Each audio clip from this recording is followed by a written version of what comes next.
गोप गोपिको श्याम कुंड राधा कुंड गिरि गोवर्धन की जय। वृंदावन धाम की जय। मायापुर धाम की जय। जगन्नाथपुरी धाम की जय। गंगा मैया यमुना मैया की जय। भक्ति देवी की जय। तुलसी महारानी की जय। संवेद भक्त वृंद की जय। श्री श्री गुरु गौरांग की जय। श्री राधाष्टमी महामहोत्सव की जय। श्रीमती राधा रानी की जय। नमो श्रीमते भक्ति। ओम अज्ञानतिमिरन्धस्य ज्ञानाञ्जनशलाकया चक्षुरुन्मीलितं येन तस्मै श्रीगुरुवे नमः। श्रीचैतन्यमनोभीष्टं स्थापितं येन भूतले स्वयं रूप कदा मह्यं ददाति स्वपदान्तिकं।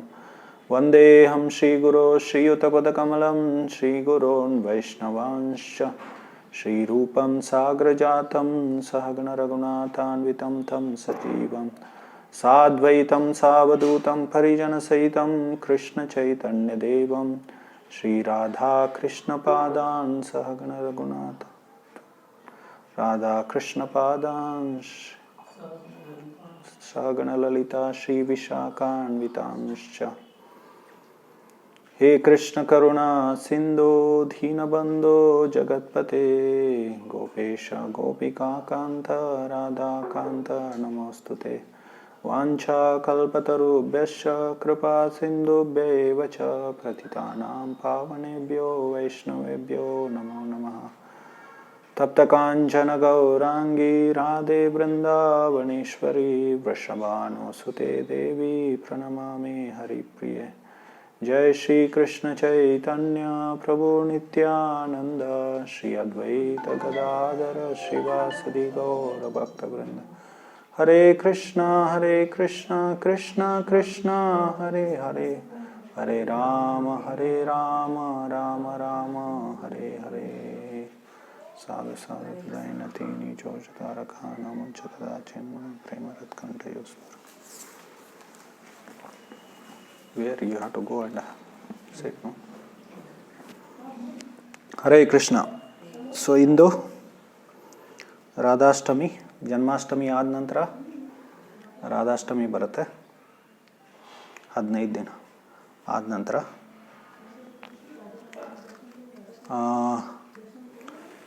ಸೊ ಶ್ರೀಮತಿ ರಾಧಾರಾಣಿ, ರಾಧಾ ಅಂತೀವಲ್ಲ, ಇಲ್ಲಿ ಕರ್ನಾಟಕದಲ್ಲಿ ರಾಧೆ ಅಂತ ಹೇಳ್ತಾರೆ. ಸೊ ಶ್ರೀಮತಿ ರಾಧಾರಾಣಿಯ ಆವಿರ್ಭಾವ ದಿನ ಇವತ್ತು. ಸೊ ಸಾಮಾನ್ಯವಾಗಿ ಶ್ರೀಮತಿ ರಾಧಾರಾಣಿಯ ಬಗ್ಗೆ ವಿಶೇಷವಾಗಿ ಇಲ್ಲಿ ದಕ್ಷಿಣ ಭಾರತದಲ್ಲಿ ಜನರಿಗೆ ಅಷ್ಟು ಪರಿಚಯ ಇಲ್ಲ. ಲಕ್ಷ್ಮೀ ದೇವಿ ಬಗ್ಗೆ ಗೊತ್ತಿದೆ, ಲಕ್ಷ್ಮೀ ದೇವಿಯನ್ನು ಆರಾಧನೆ ಮಾಡ್ತಾರೆ. ಆದರೆ ರಾಧಾರಾಣಿ ಬಗ್ಗೆ ಅಷ್ಟು ಜನರಿಗೆ ಗೊತ್ತಿಲ್ಲ. ಇದೊಂದು ತುಂಬ ಗೂಢವಾದ ತತ್ವ ವಿಷಯ.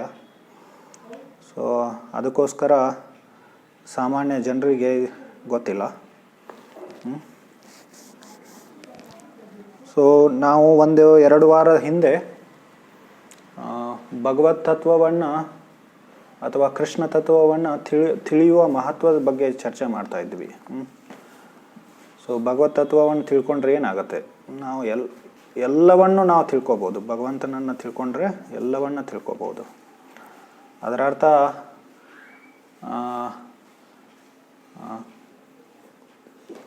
ಭಗವಂತನ ಬಗ್ಗೆ ಎಲ್ಲ ತಿಳ್ಕೊಳ್ಳೋದು ಸಾಧ್ಯ ಇಲ್ಲ. ಸ್ವಲ್ಪನೂ ತಿಳ್ಕೊಂಡ್ರೆ ನಮಗೆ ಎಲ್ಲ ತಿಳ್ಕೊಳ್ಳಬಹುದು. ಭಗವಂತನ ಬಗ್ಗೆ ಸ್ವಲ್ಪನೂ ತಿಳ್ಕೊಂಡ್ರೆ ಎಲ್ಲವನ್ನು ನಾವು ತಿಳ್ಕೊಬೋದು. ಸೊ ಅದರ ಸಂಬಂಧದಲ್ಲಿ ನಾನು ಒಂದು ಭಗವದ್ಗೀತೆಯಿಂದ ಒಂದು ಶ್ಲೋಕವನ್ನು ಹೇಳಿದ್ದೆ. ಜ್ಞಾನಂ ತೇಹಂ ಸ ವಿಜ್ಞಾನಂ ಇದಂ ವಕ್ಷ್ಯಾಮಿ ಶೇಷತಃ ಯಜ್ಞಾತ್ವಾ ನೇಹ ಭೂಯೋನ್ಯಾದ್ ಜ್ಞಾತವ್ಯಂ ಅವಶಿಷ್ಯತೆ. ಜ್ಞಾನ ಮತ್ತು ವಿಜ್ಞಾನ ಎರಡೂ ನಾನು ಹೇಳ್ಕೊಡ್ತೇನೆ. ಇದನ್ನು ತಿಳ್ಕೊಂಡ ನಂತರ ಇನ್ನೂ ತಿಳ್ಕೊಳ್ಳುವುದು ಏನೂ ಉಳಿಯುವುದಿಲ್ಲ ಅಂಥೇಳಿ ಭಗವಂತ 7ನೇ ಅಧ್ಯಾಯದ 2ನೇ ಶ್ಲೋಕದಲ್ಲಿ ಹೇಳ್ತಾನೆ. ಸೊ ಅದರ ಅರ್ಥ ಏನಂದರೆ, ಸೊ ಭಗವಂತನ ಐಶ್ವರ್ಯಗಳ ಬಗ್ಗೆ, ಐಶ್ವರ್ಯ ಅಂದರೆ ವಿಭೂತಿ ಅಂಥೇಳಿ ಸಂಸ್ಕೃತದಲ್ಲಿ ಹೇಳ್ತೀವಿ, ಕನ್ನಡದಲ್ಲಿಯೂ ಆ ಶಬ್ದ ಇದೆ. ವಿಭೂತಿಗಳು ಮತ್ತು ಅವನ ಶಕ್ತಿಗಳ ಬಗ್ಗೆ ಅದಕ್ಕೆ ಜ್ಞಾನ ಅಂತ ಹೇಳ್ತಾರೆ. ವಿಜ್ಞಾನ ಅಂದರೆ ಭಗವಂತನ ಮಾಧುರ್ಯದ ಬಗ್ಗೆ, ಭಗವಂತನ ಲೀಲೆಗಳ ಬಗ್ಗೆ, ಭಗವಂತನ ಜೊತೆ ಅವನ ಭಕ್ತರ ಸಂಬಂಧಗಳ ಬಗ್ಗೆ, ಅದಕ್ಕೆ ಮಾಧುರ್ಯ ಅಂತ ಹೇಳ್ತಾರೆ. ಸೊ ಭಗವಂತನ ಐಶ್ವರ್ಯಕ್ಕೆ ಜ್ಞಾನ ಅಂತ ಹೇಳ್ತಾರೆ, ಮತ್ತು ಭಗವಂತನ ಮಾಧುರ್ಯಕ್ಕೆ ಸ್ವೀಟ್ನೆಸ್, ಅದಕ್ಕೆ ವಿಜ್ಞಾನ ಅಂತ ಹೇಳ್ತಾರೆ. ಇವೆರಡವನ್ನು ತಿಳ್ಕೊಂಬಿಟ್ರೆ ಇನ್ನೂ ಏನೂ ತಿಳ್ಕೊಳ್ಳೋದು ಉಳಿಯುವುದಿಲ್ಲ ಅಂಥೇಳಿ. ಸೊ ಮುಂಡಕ ಉಪನಿಷತ್ ಒಂದು ಉಪನಿಷತ್, 108 ಉಪನಿಷತ್ಗಳಲ್ಲಿ 10 ಅಥವಾ 11 ಪ್ರಮುಖ ಉಪನಿಷತ್ಗಳಿದೆ. ಅದರಲ್ಲಿ ಒಂದು ಪ್ರಮುಖ ಉಪನಿಷತ್ ಯಾವುದು? ಮುಂಡಕ ಉಪನಿಷತ್. ಆ ಮುಂಡಕ ಉಪನಿಷತ್ ಆರಂಭ ಹೇಗೆ ಆಗತ್ತೆ? ಆ ಮುಂಡಕ ಉಪನಿಷತ್ ಚರ್ಚೆ ಶೌನಕ ಋಷಿ ಮತ್ತು ಅಂಗೀರಸ ಮುನಿಗಳ ನಡುವೆ ಚರ್ಚೆ ಆಗುತ್ತೆ. ಸೊ ಶೌನಕ ಋಷಿ ಪ್ರಶ್ನೆ ಕೇಳ್ತಾರೆ ಅಂಗೀರಸ ಮುನಿಗೆ. ಆ ಪ್ರಶ್ನೆಯಿಂದ ಆ ಮುಂಡಕ ಉಪನಿಷತ್ ಆರಂಭ ಆಗುತ್ತೆ. ಆ ಪ್ರಶ್ನೆ ಯಾವುದು? ಕಸ್ಮಿನ್ ಭಗವೋ ವಿಜ್ಞಾತೆ ಸರ್ವಮೇತಂ ವಿಜ್ಞಾತಂ ಭವತಿ. ಅದರ ಅರ್ಥ ಏನಂದರೆ, ಯಾವುದನ್ನು ತಿಳ್ಕೊಂಡ್ರೆ ಎಲ್ಲವನ್ನ ತಿಳ್ಕೊಬೋದು ಅಂಥೇಳಿ ಪ್ರಶ್ನೆ ಕೇಳ್ತಾರೆ. ಅದರ ಅರ್ಥ ಏನಂದರೆ, ಅದಕ್ಕೆ ಉತ್ತರವಾಗಿ ಅಂಗೀರಸ ಮುನಿ ಭಗವತ್ ತತ್ವದ ಬಗ್ಗೆ ವರ್ಣನೆ ಮಾಡ್ತಾರೆ. ಮೊದಲು ಅಪರಾವಿದ್ಯಾ ಪರಾವಿದ್ಯಾ ಈ ಎಲ್ಲ ವಿದ್ಯೆಗಳ ಬಗ್ಗೆ, ವೇದಗಳ ಬಗ್ಗೆ ಚರ್ಚೆ ಆಗುತ್ತೆ. ಅದಾದ ನಂತರ ಹೇಗೆ ಭಗವಂತನ ಬಗ್ಗೆ, ಪರಬ್ರಹ್ಮ ಕೃಷ್ಣ ಸರ್ವಜ್ಞ, ಸೊ ಅವನನ್ನು ತಿಳ್ಕೊಂಬಿಟ್ರೆ ಎಲ್ಲವನ್ನು ನಾವು ತಿಳ್ಕೊಬೋದು ಅಂಥೇಳಿ ಆ ಉಪನಿಷತ್ನಲ್ಲಿ ಚರ್ಚೆ ಆಗುತ್ತೆ. ಆದರೆ ಭಗವಂತ ಅಥವಾ ಕೃಷ್ಣನನ್ನು ತಿಳ್ಕೊಳ್ಳುವ ಮೊದಲನೇ ಹೆಜ್ಜೆ ಯಾವುದು? ಹೇಗೆ ತಿಳ್ಕೊಬೋದು? ಅಥವಾ ಅವನ ತಿಳ್ಕೊಳ್ಳುವ ಮೊದಲನೇ ಹೆಜ್ಜೆ ಏನು? First step towards understanding god. So ಅದನ್ನು ತಿಳ್ಕೊಳ್ಳುವ ಮೊದಲನೇ ಹೆಜ್ಜೆ ಯಾವುದಂದರೆ ಭಗವಂತನ ಶಕ್ತಿಗಳನ್ನು ಅರಿತುಕೋಬೇಕು. ಸೊ ಭಗವಂತನ ಶಕ್ತಿಗಳನ್ನು ಅರಿಲಿಲ್ಲ, ತಿಳ್ಕೊಳ್ಳಿಲ್ಲ ಅಂದರೆ ನಾವು ಏನೂ ತಿಳ್ಕೊಳ್ಳಿಕ್ಕೆ ಸಾಧ್ಯ ಇಲ್ಲ. ಅದರ ಅರ್ಥ ಏನು? ಸೊ ಒಂದು ಉದಾಹರಣೆ ತಗೊಳ್ಳೋಣ. ಒಂದು ಶ್ರೀಲ ಪ್ರಭುಪಾದರು ಒಂದು ಕತೆ ಹೇಳ್ತಾ ಇದ್ರು. ಬ್ರಾಹ್ಮಣ ಮತ್ತು ಚರ್ಮಕಾರನ ಕತೆ ಹೇಳ್ತಾ ಇದ್ರು. ಸೊ ಒಂದ್ಸಲ ನಾರದ ಮುನಿಗಳು ಹಾದು ಹೋಗ್ತಾ ಇದ್ರು. ಅವರು ಮೊದಲು ಒಬ್ಬ ಬ್ರಾಹ್ಮಣ ನೋಡ್ತಾನೆ ಅವರನ್ನು. ಆ ಬ್ರಾಹ್ಮಣ ಏನು ಕೇಳ್ತಾನೆ, ಎಲ್ಲಿಗೆ ಹೋಗ್ತಾ ಇದ್ದೀರಾ ಅಂಥೇಳಿ. ಅವಾಗ ನಾರದ ಮುನಿ ಹೇಳ್ತಾ ಇದ್ದಾರೆ, ನಾನು ವೈಕುಂಠಕ್ಕೆ ಹೋಗ್ತಾ ಇದ್ದೇನೆ ನಾರಾಯಣನ ದರ್ಶನ ಮಾಡಲಿಕ್ಕೆ. ಸೊ ಭಗವಾನ್ ನಾರಾಯಣನ ದರ್ಶನ ಮಾಡಲಿಕ್ಕೆ ನಾನು ವೈಕುಂಠಕ್ಕೆ ಹೋಗ್ತೀನಿ ಅಂದಾಗ ಬ್ರಾಹ್ಮಣ ಏನು ಹೇಳಿದ? ಓ, ತುಂಬ ಅದ್ಭುತವಾದ ವಿಷಯ. ಅಲ್ಲಿ ಹೋದಾಗ ನನ್ನ ಬಗ್ಗೆ ಸ್ವಲ್ಪ ನೀವು ಕೇಳ್ಕೊಳ್ಳಿ ಅಂಥೇಳಿ. ಏನು ಕೇಳ್ಕೋಬೇಕು? ನನ್ನ ಮುಕ್ತಿ ಯಾವಾಗ ಆಗೋದು, ನಾನು ಯಾವಾಗ ವೈಕುಂಠಕ್ಕೆ ಹೋಗೋದು ಅಂಥೇಳಿ ಹೋಗೋದು ಅಂಥೇಳಿ ಪ್ರಶ್ನೆ ಕೇಳಿ ಅಂತ ಹೇಳ್ತಾನೆ. ಆಯ್ತು ಅಂಥೇಳಿ ನಾರದ ಮುನಿ ಮುಂದೆ ಹೋಗ್ತಾರೆ. ಮುಂದೆ ಹೋದಾಗ ಅಲ್ಲಿ ಒಬ್ಬ ಚರ್ಮಕಾರನ ಹತ್ತಿರ ಬರ್ತಾರೆ. ಆವಾಗ ಚರ್ಮಕಾರನು ನಾರದ ಮುನಿ ವೈಕುಂಠಕ್ಕೆ ಹೋಗುವ ವಿಷಯವನ್ನು ಕೇಳಿ ಅವ್ರಿಗೂ ತುಂಬ ಖುಷಿ ಆಗತ್ತೆ. ಆವಾಗ ಅವನು ಹೇಳ್ತಾನೆ, ನನ್ನ ಬಗ್ಗೆನೂ ನೀವೇನು ಮಾಡಿ ಕೇಳಿ, ನಾರಾಯಣನಲ್ಲಿ ಯಾವಾಗ ನನ್ನ ಮುಕ್ತಿ ಅಥವಾ ಉದ್ಧಾರ ಆಗೋದು ಅಂಥೇಳಿ. ಆವಾಗ ನಾರದ ಮುನಿ ಮುಂದೆ ಹೋಗಿ ವೈಕುಂಠಕ್ಕೆ ಹೋದಾಗ ನಾರಾಯಣನ ಭೇಟಿ ಆಗ್ತಾರೆ. ನಾರಾಯಣ ಭೇಟಿ ಆದಾಗ ನಾರದ ಮುನಿಗಳು ಏನು ಹೇಳ್ತಾರೆ? ಸೊ ನಾರಾಯಣನಿಗೆ ಈ ಎರಡು ಬ್ರಾಹ್ಮಣ ಮತ್ತು ಈ ಚರ್ಮಕಾರನ ಬಗ್ಗೆ ಕೇಳ್ತಾರೆ. ಸೊ ಆವಾಗ ನಾರಾಯಣ ಏನು ಹೇಳ್ತಾನೆ? ಸೊ ನೀನು ಹೇಳು ಈ ಬ್ರಾಹ್ಮಣನಿಗೆ, ಅವನ ಮುಕ್ತಿ ಆಗೋದು ಇನ್ನೂ ತುಂಬ ಸಮಯ ಇದೆ, ಎಷ್ಟೋ ಜನ್ಮಗಳ ಆದ ನಂತರ ಅವನ ಮುಕ್ತಿ ಆಗತ್ತೆ. ಆದರೆ ಆ ಚರ್ಮಕಾರನ ಮುಕ್ತಿ ಈ ಜೀವನದ ಕೊನೆಗೆ ಆಗ್ಬಿಡುತ್ತೆ ಅಂಥೇಳಿ ನಾರಾಯಣ ಹೇಳ್ತಾನೆ. ಸೊ ಇದನ್ನು ಕೇಳಿ ನಾರದನಿಗೆ ತುಂಬ ಆಶ್ಚರ್ಯ ಆಗುತ್ತೆ. ಸೊ ನಾರದ ಮಹರ್ಷಿಗಳು ಅವ್ರಿಗೆ ಇದೇಗೆ ಸಾಧ್ಯ? ಯಾಕಂದರೆ ಬ್ರಾಹ್ಮಣ ಆಧ್ಯಾತ್ಮಿಕ ಅಥವಾ ಧಾರ್ಮಿಕ ದೃಷ್ಟಿಯಿಂದ ಮುಂದುವರೆದಿರಬೇಕು. ಮತ್ತು ಚರ್ಮಕಾರ ಇನ್ನೂ ಅವನು ಮುಚಿ ಅಂತ ಹೇಳ್ತಾರೆ ಅವನಿಗೆ, ಚರ್ಮಕಾರ. ಮತ್ತು ಬ್ರಾಹ್ಮಣನಿಗೆ ಶುಚಿ ಅಂತ ಹೇಳ್ತಾರೆ. ಅವನ ಚೇತನ ಪ್ರಜ್ಞೆ ಏನಾಗಿರುತ್ತೆ, ಶುದ್ಧವಾಗಿರುತ್ತೆ. ಎಲ್ಲ ಭೌತಿಕ ಕಲ್ಮಶಗಳಿಂದ ಶುದ್ಧವಾಗಿರುತ್ತೆ ಬ್ರಾಹ್ಮಣನ. ಅದಕ್ಕೋಸ್ಕರ ಅವನಿಗೆ ಶುಚಿ ಅಂತ ಹೇಳ್ತಾರೆ. ಸೊ ಇವನು ಮೂಚಿ ಇನ್ನೂ, ಆದರೆ ಇವನು ಹೇಗೆ ಈ ಜೀವನದ ಕೊನೆಗೆ ಅವನಿಗೆ ಮುಕ್ತಿ ಆಗುತ್ತೆ, ಉದ್ಧಾರ ಆಗುತ್ತೆ. ಆದರೆ ಬ್ರಾಹ್ಮಣನಿಗೆ ಇನ್ನೂ ಎಷ್ಟು ಆಗ್ಬೋದು ಅಂಥೇಳಿ ನಾರದ ಮುನಿಗಳ ಆಶ್ಚರ್ಯದಿಂದ ನಾರಾಯಣನಿಗೆ ಈ ಪ್ರಶ್ನೆ ಕೇಳ್ತಾರೆ. ಆವಾಗ ನಾರಾಯಣ ಏನು ಹೇಳ್ತಾನೆ, ನಾನು ನಿನಗೆ ಒಂದು ವಿಷಯ ಹೇಳ್ತೀನಿ, ಅದನ್ನು ಹೋಗಿ ಬ್ರಾಹ್ಮಣ ಮತ್ತು ಚರ್ಮಕಾರನಿಗೆ ತಿಳಿಸು. ಆವಾಗ ನಿನಗೆ ಗೊತ್ತಾಗುತ್ತೆ ಯಾಕೆ ಬ್ರಾಹ್ಮಣನ ಉದ್ಧಾರ ಅಥವಾ ಮುಕ್ತಿ ಇನ್ನೂ ಅನೇಕ ಜನ್ಮಗಳು ಬೇಕು, ಮತ್ತು ಕಾರಣ ಮುಕ್ತಿ ಏನಾಗ್ಬಿಡುತ್ತೆ, ಇದೇ ಜೀವನದ ಕೊನೆಗೆ ಆಗ್ಬಿಡುತ್ತೆ ಅಂಥೇಳಿ ನಿನಗೆ ಗೊತ್ತಾಗುತ್ತೆ ಅಂಥೇಳಿ ಭಗವಾನ್ ನಾರಾಯಣ ನಾರದ ಮಹರ್ಷಿಗಳಿಗೆ ಹೇಳ್ತಾನೆ. ಆವಾಗ ಏನು ಹೇಳ್ತಾರಂದರೆ, ನೀನು ಅವರಿಗೆ ಭೇಟಿಯಾದಾಗ, ಬ್ರಾಹ್ಮಣ ಮತ್ತು ಚರ್ಮಕಾರನಿಗೆ ಭೇಟಿಯಾದಾಗ ಅವರು ಕೇಳಿದರೆ ನಾರಾಯಣ ಏನು ಮಾಡ್ತಾ ಇದ್ದ ಅಂಥೇಳಿ ಕೇಳಿದರೆ ನೀನೇನು ಹೇಳಬೇಕು, ಆ ಸೂಜಿಯ ಮೂಗಿನಲ್ಲಿ, ಆ ರಂಧ್ರದಲ್ಲಿ ಆನೆಯನ್ನು ಹಾಕ್ತಾ ಇದ್ದ ಅಂಥೇಳಿ ಹೇಳು ಅಂಥೇಳಿ ಹೇಳ್ತಾರೆ ನಾರಾಯಣ. ಸೊ ಆವಾಗ ನಾರದ ಮಹರ್ಷಿಗಳು ಬಂದು ಬ್ರಾಹ್ಮಣನಿಗೆ ಭೇಟಿ ಆಗ್ತಾರೆ. ಭೇಟಿ ಆದಾಗ ಬ್ರಾಹ್ಮಣ ಏನು ಕೇಳ್ತಾನೆ, ನೀವು ಹೋಗಿದ್ರ ವೈಕುಂಠಕ್ಕೆ, ನೀವು ನಾರಾಯಣನಿಗೆ ಭೇಟಿ ಆದ್ರ? ಅವಾಗ ನಾರದ ಮುನಿಗಳು ಹಾಂ ಭೇಟಿ ಆದೆ ನಾನು ಅಂಥೇಳಿ. ಸೊ ನಾರಾಯಣ ಏನು ಮಾಡ್ತಿದ್ದ ಅಂಥೇಳಿ ಕೇಳಿದಾಗ ನಾರದ ಮಹರ್ಷಿಗಳು ಏನು ಹೇಳ್ತಾರೆ, ಅವನು ಸೂಜಿಯ ರಂಧ್ರದಲ್ಲಿ ಆನೆಯನ್ನು ಹಾಕ್ತಾ ಇದ್ದ ಅಂಥೇಳಿ. ಅದನ್ನು ಕೇಳಿ ಬ್ರಾಹ್ಮಣನಿಗೆ ಏನಾಗ್ಬಿಡತ್ತೆ, ಒಂಥರ ಆಶ್ಚರ್ಯ ಆಗ್ಬಿಡತ್ತೆ, ಅದು ಹೇಗೆ ಸಾಧ್ಯ ಅಂಥೇಳಿ. ಆವಾಗ ನಾರದ ಮಹರ್ಷಿಗಳಿಗೆ ಗೊತ್ತಾಗತ್ತೆ ಯಾಕೆ ಈ ಬ್ರಾಹ್ಮಣ ಇನ್ನೂ ಎಷ್ಟೋ ಜನ್ಮ ಪಡಿಬೇಕಂಥೇಳಿ. ಸೊ ಅವನಿಗೆ ಭಗವಂತ ನಾರಾಯಣ ಆ ಸೂಜಿಯ ರಂಧ್ರದಲ್ಲಿ ಆನೆಯನ್ನು ಹಾಕ್ಬೋದು ಅಂಥೇಳಿ ಅವನಿಗೆ ಏನಿಲ್ಲ, ಶ್ರದ್ಧೆ ಇಲ್ಲ ಅಥವಾ ಜ್ಞಾನ ಇಲ್ಲ ಅಂಥೇಳಿ. ಸೊ ಆಮೇಲೆ ಚರ್ಮಕಾರನಿಗೆ ಬಂದು ಭೇಟಿ ಆಗ್ತಾರೆ ನಾರದ ಮಹರ್ಷಿಗಳು. ಸೊ ನಾರದ ಮಹರ್ಷಿಗಳು ಅವ್ನಿಗೆ ಹೇಳ್ತಾರೆ, ಇವನು ಬ್ರಾಹ್ಮಣನಿಗೆ ನಿನಗೆ ಇನ್ನೂ ಅನೇಕ ಜನ್ಮಗಳು ಬೇಕು ಅಂಥೇಳಿ, ಸೊ ನಿನ್ನ ಉದ್ಧಾರ ಆಗಲಿಕ್ಕೆ. ಆಮೇಲೆ ಮುಂದೆ ಚರ್ಮಕಾರನಿಗೆ ಹತ್ತಿರ ಬಂದಾಗ ಸೊ ಅವನು ಚರ್ಮಕಾರನು ಅದೇ ಪ್ರಶ್ನೆಯನ್ನು ನಾರಾಯಣನಿಗೆ ಕೇಳ್ತಾನೆ, ನಾರದ ಮಹರ್ಷಿಗಳಿಗೆ ಕೇಳ್ತಾನೆ. ಏನಂತ ಹೇಳಿ, ಸೊ ನಾರಾಯಣ ಏನು ಮಾಡ್ತಾ ಇದ್ದ ವೈಕುಂಠದಲ್ಲಿ ಅಂಥೇಳಿ. ಆವಾಗ ನಾರದ ಮಹರ್ಷಿಗಳು, ಸೊ ನಾರಾಯಣ ಏನು ಮಾಡ್ತಾ ಇದ್ದ, ಸೂಜಿಯ ರಂಧ್ರದಲ್ಲಿ ಆನೆಯನ್ನು ಹಾಕ್ತಾ ಇದ್ದ ಅಂಥೇಳಿ. ಸೊ ಆವಾಗ ಅವನಿಗೆ ತುಂಬ ಖುಷಿ ಆಗುತ್ತೆ. ಸೊ ಚರ್ಮಕಾರನಿಗೆ ಇದು ತುಂಬ ಅದ್ಭುತವಾದದ್ದು ಅಂಥೇಳಿ, ಇದು ನಮಗೆ ನಾರಾಯಣ ಮಾಡಬಲ್ಲ ಅಂಥೇಳಿ.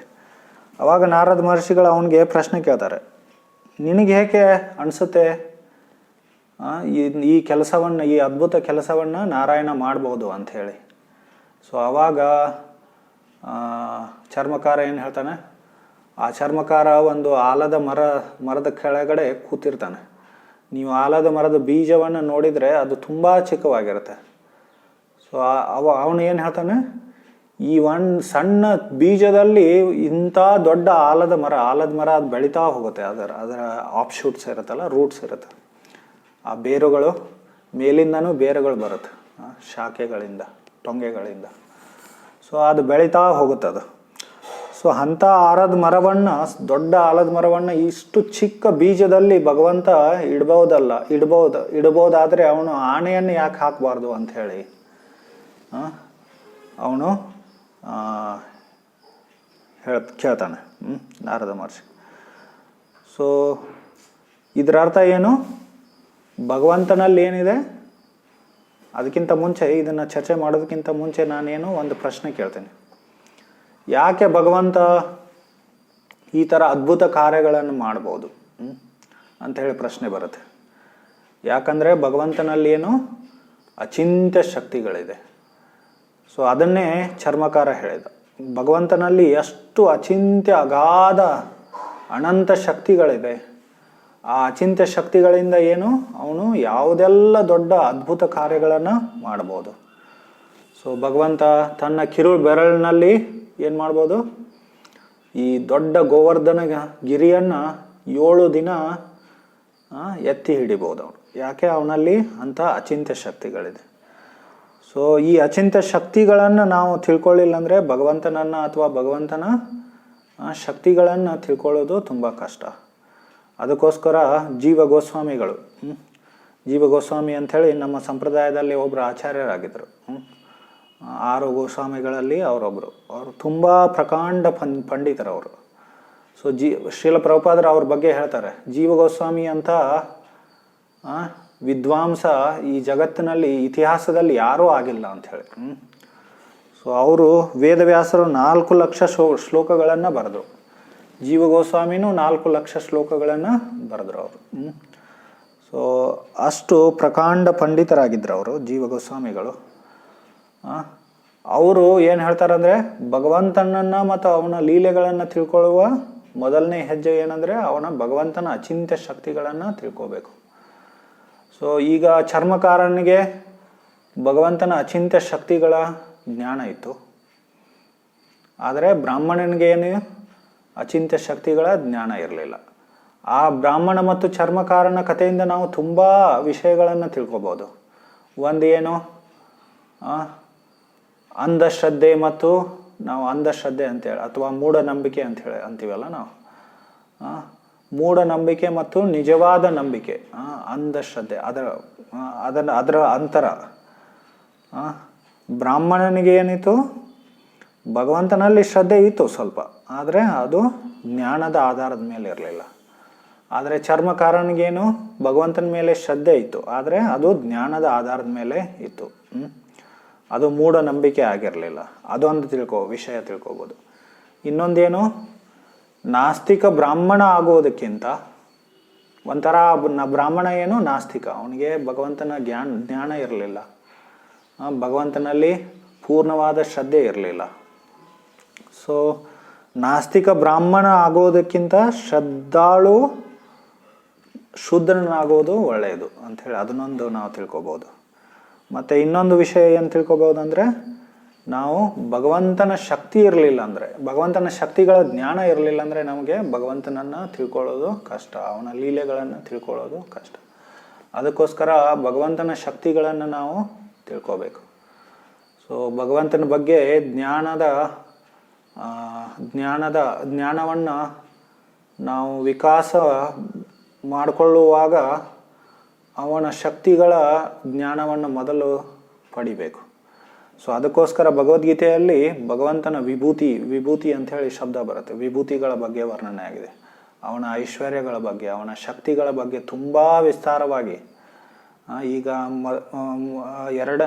ನೋಡಿ, 2ನೇ ಭಾಗ ಅಂದರೆ ನಡುವಿನ 6 ಅಧ್ಯಾಯಗಳಲ್ಲಿ ವಿಶೇಷವಾಗಿ ಭಗವಂತನ ಶಕ್ತಿಗಳ ಬಗ್ಗೆ ತುಂಬ ವಿಸ್ತಾರವಾಗಿ ವರ್ಣನೆ ಆಗುತ್ತೆ ಭಗವದ್ಗೀತೆಯಲ್ಲಿ. 7ನೇ ಅಧ್ಯಾಯದಿಂದ ನಾನು ಹೇಳ್ತಾ ಇದ್ದೆ, ಜ್ಞಾನಂ ತೇಹಂ ಸವಿಜ್ಞಾನಂ ಇದಂ ವಕ್ಷಾಮಿ ಶೈಷತ, ಆ ಶ್ಲೋಕವನ್ನು ಉಲ್ಲೇಖ ಮಾಡ್ತಾ ಇದ್ದೆ ನಾನು. ಸೊ ಅದರಲ್ಲೇನು ಭಗವಂತನ ಶಕ್ತಿಗಳ ಬಗ್ಗೆ ಜ್ಞಾನ ಕೊಡ್ತೀನಿ ಅಂತ ಹೇಳಿ ಕೃಷ್ಣ ಅರ್ಜುನನಿಗೆ ಹೇಳ್ತಾ ಇದ್ದಾನೆ. ಸೊ ನಾವು ಅದರಿಂದ 7ನೇ ಅಧ್ಯಾಯದ ಆರಂಭದಿಂದ ನೋಡ್ತೀವಿ. 7ನೇ ಅಧ್ಯಾಯ, 9ನೇ ಅಧ್ಯಾಯ, 10ನೇ ಅಧ್ಯಾಯ ಮತ್ತು 11ನೇ ಅಧ್ಯಾಯದಲ್ಲಿ ಆ ಎಲ್ಲ ಶಕ್ತಿಗಳನ್ನು, ಅವನ ರೂಪಗಳನ್ನು, ಕಾಲಶಕ್ತಿ ಎಲ್ಲವನ್ನ ದರ್ಶನ ಮಾಡಿಸ್ಕೊಡ್ತಾನೆ ಕೃಷ್ಣ ಅರ್ಜುನನಿಗೆ. ಸೊ ಈ ಥರ ಈ ಅಧ್ಯಾಯಗಳಲ್ಲಿ ಭಗವಂತನ ಶಕ್ತಿಗಳ ಬಗ್ಗೆ ತುಂಬ ವಿಸ್ತಾರವಾಗಿ ವರ್ಣನೆ ಆಗಿದೆ. ನಾವು 10ನೇ ಅಧ್ಯಾಯ ನೋಡಿದರೆ ವಿಭೂತಿ ಯೋಗ ಅಂತ ಹೇಳಿದೆ. ಅಲ್ಲಿ ಏನು ವರ್ಣನೆ ಆಗುತ್ತಂದರೆ, ಯಾರು ನನ್ನ ಶಕ್ತಿಗಳನ್ನು ಮತ್ತು ವಿಭೂತಿಗಳನ್ನು ಯಾರು ತಿಳ್ಕೊತಾರಲ್ಲ ಅವರು ಶುದ್ಧ ಭಕ್ತಿಯನ್ನು ಪಡಿತಾರೆ ಅಂಥೇಳಿ ಭಗವಂತ ವರ್ಣನೆ ಮಾಡ್ತಾರೆ. ಸೊ ನಾವು ಶುದ್ಧ ಭಕ್ತಿಯನ್ನು ಪಡಿಬೇಕಂದ್ರೆ ಭಗವಂತನ ಶಕ್ತಿಗಳನ್ನು ಅರಿತುಕೋಬೇಕು ನಾವು. ಸೊ ಭಗವಂತನಿಗೆ ಸೊ ಪಶ್ಯಮೇ ಮತ್ತು 9ನೇ ಅಧ್ಯಾಯದಲ್ಲಿ ಪಶ್ಯಮೇ ಯೋಗಂ ಐಶ್ವರಂ ಅಂಥೇಳಿ, ಸೊ ನನ್ನ ಐಶ್ವರ್ಯಗಳನ್ನು ಮತ್ತು ಶಕ್ತಿಗಳನ್ನು ನೀನು ನೋಡು ಅಂಥೇಳಿ ಅರ್ಜುನನಿಗೆ ಹೇಳ್ತಾನೆ ಕೃಷ್ಣ. ಸೊ ಈ ಥರ ಭಗವಂತನ ಶಕ್ತಿಗಳನ್ನು ಭಗವದ್ಗೀತೆಯಲ್ಲಿ ತುಂಬ ವರ್ಣನೆಯಾಗಿದೆ. ಯಾಕಂದರೆ ಅದು ಭಗವತ್ ಸಾಕ್ಷಾತ್ಕಾರ, ಭಗವಂತನ ಅರಿವು, ಕೃಷ್ಣನನ್ನು ತಿಳ್ಕೊಳ್ಳುವ ಮೊದಲನೇ ಹೆಜ್ಜೆ ಅದು. ಸೊ ಈಗ ಬೇರೆ ಬೇರೆ ಕಡೆ ಈ ಭಗವದ್ಗೀತೆಯಲ್ಲಿ ಮತ್ತು ವೇದಶಾಸ್ತ್ರಗಳ ಕಡೆ ಭಗವಂತನ ಶಕ್ತಿಗಳ ಬಗ್ಗೆ ವರ್ಣನೆ ಆಗಿದೆ. ನಾವು ಉಪನಿಷತ್ಗಳಲ್ಲಿ ನೋಡ್ಬೋದು, ಅಲ್ಲಿ ವರ್ಣನೆ ಆಗತ್ತೆ, ಪುರಾಣಗಳಲ್ಲಿಯೂ ವರ್ಣನೆ ಆಗತ್ತೆ. ಅದ್ವೈತವಾದಿಗಳು ಮತ್ತು ಮಾಯಾವಾದಿಗಳು ಏನು ಮಾಡ್ತಾರೆ, ಭಗವಂತನ ಶಕ್ತಿಗಳನ್ನು ಅಲ್ಲಗಳೆಯಲು ಪ್ರಯತ್ನ ಮಾಡ್ತಾರೆ. ಅದರ ಅರ್ಥ ಏನು? ಸೊ ಭಗವಂತ ಈ ಎಲ್ಲ ಭೌತಿಕ ಜಗತ್ತು ಮತ್ತು ಜೀವಗಳು ಎಲ್ಲ ಯಾರು, ಅವರು ಪರಬ್ರಹ್ಮನೇ ಪರಿವರ್ತಿತನಾಗಿದ್ದಾನೆ ಅಂತ ಹೇಳಿ ಅದ್ವೈತವಾದಿಗಳು ಹೇಳ್ತಾರೆ. ಆದರೆ ವಾಸ್ತವವಾಗಿ ಸತ್ಯ ಅಂದರೆ ಏನು? ಸತ್ಯ ಏನು?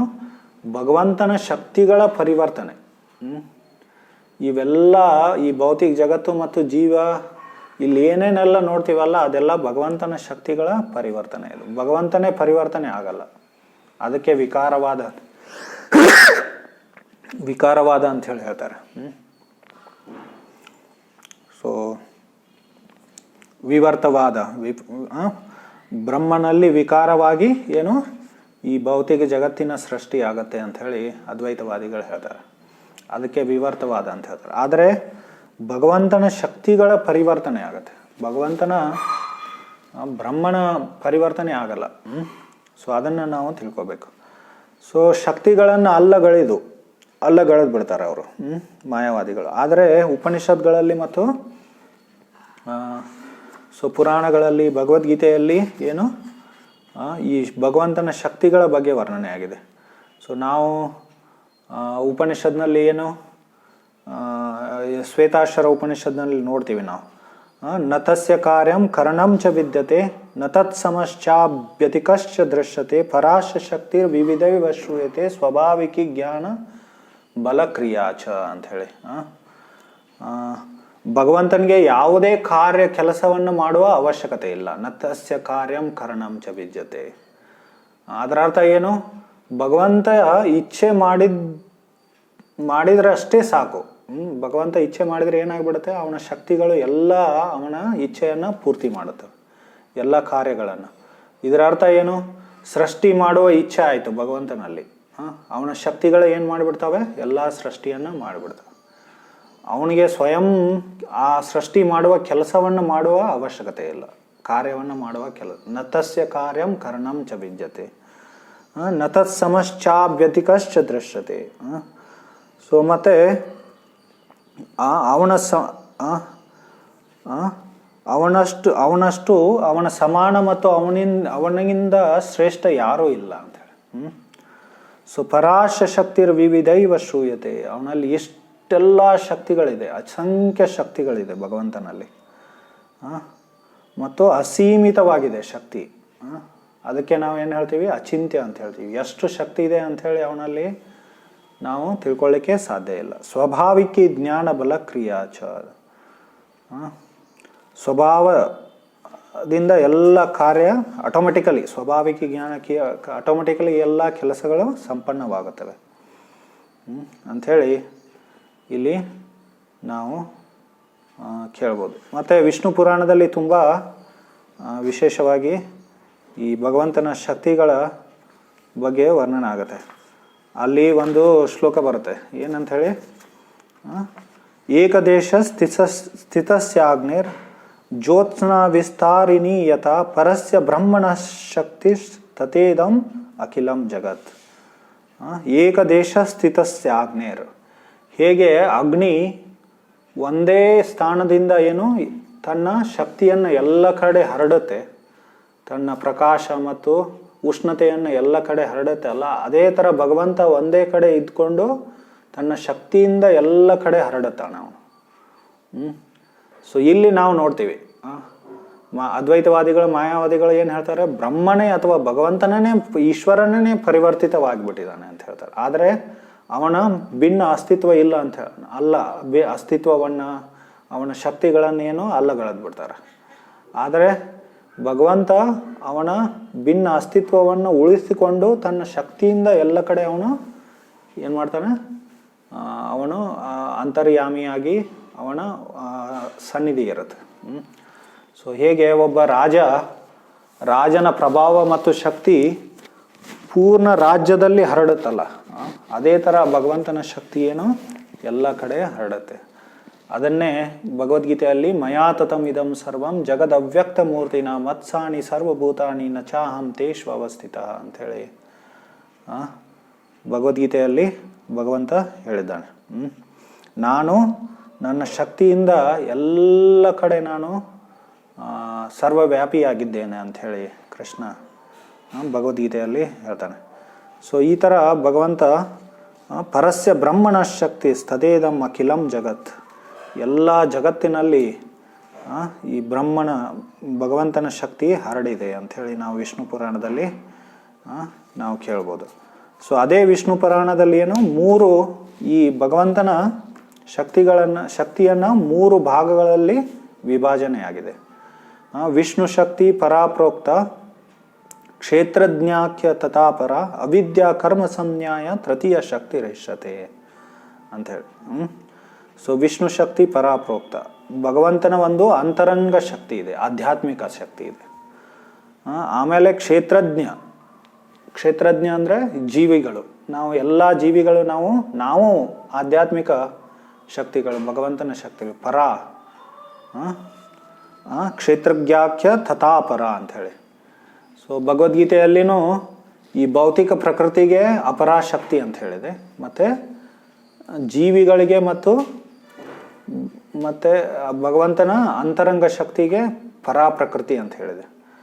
ಸೊ ನಾವು ಬೇರೆ ಶಬ್ದಗಳಲ್ಲಿ ಏನು ಹೇಳ್ಬೋದು,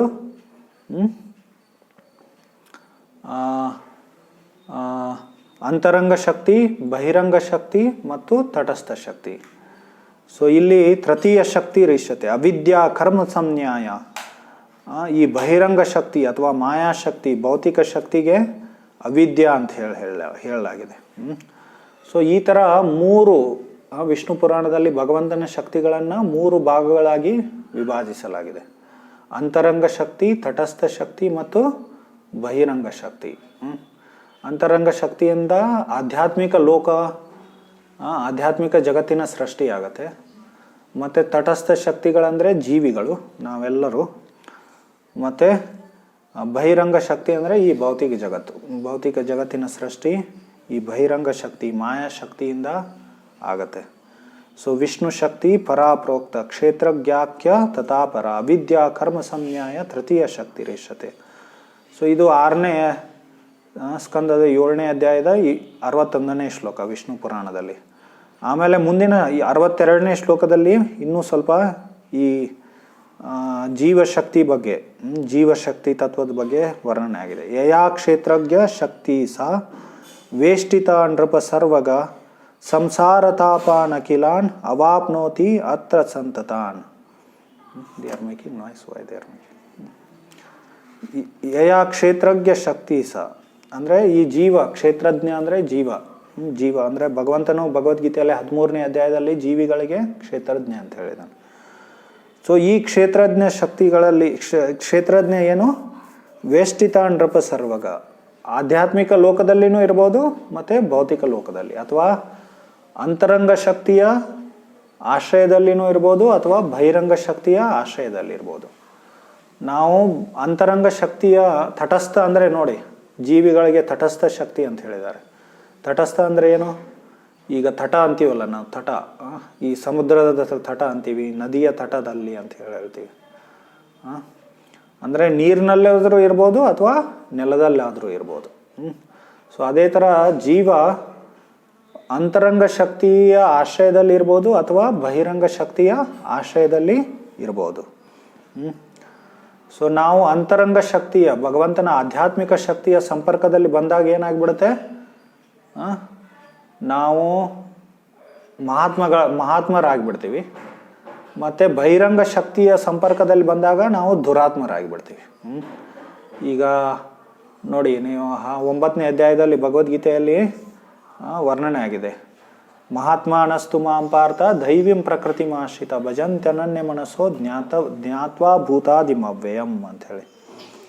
ಸೊ ಮಹಾತ್ಮರು ಏನು, ಅಂತರಂಗ ಶಕ್ತಿಯ ಆಶ್ರಯದಲ್ಲಿ ಇರ್ತಾರೆ. ಅವರು ಯಾವಾಗಲೂ ಅನನ್ಯ ಭಕ್ತಿಯಲ್ಲಿ ತೊಡಗಿರ್ತಾರೆ, ಭಗವಂತನ ಅನನ್ಯ ಭಕ್ತಿಯಲ್ಲಿ. ಮಹಾತ್ಮರಂದ್ರೆ ಯಾರು? ಯಾರು ಭಗವಂತನ ಅನನ್ಯ ಭಕ್ತಿಯಲ್ಲಿ ತೊಡಗಿರ್ತಾರಲ್ಲ ಅವರಿಗೆ ಮಹಾತ್ಮ ಅಂತ ಹೇಳ್ತಾರೆ.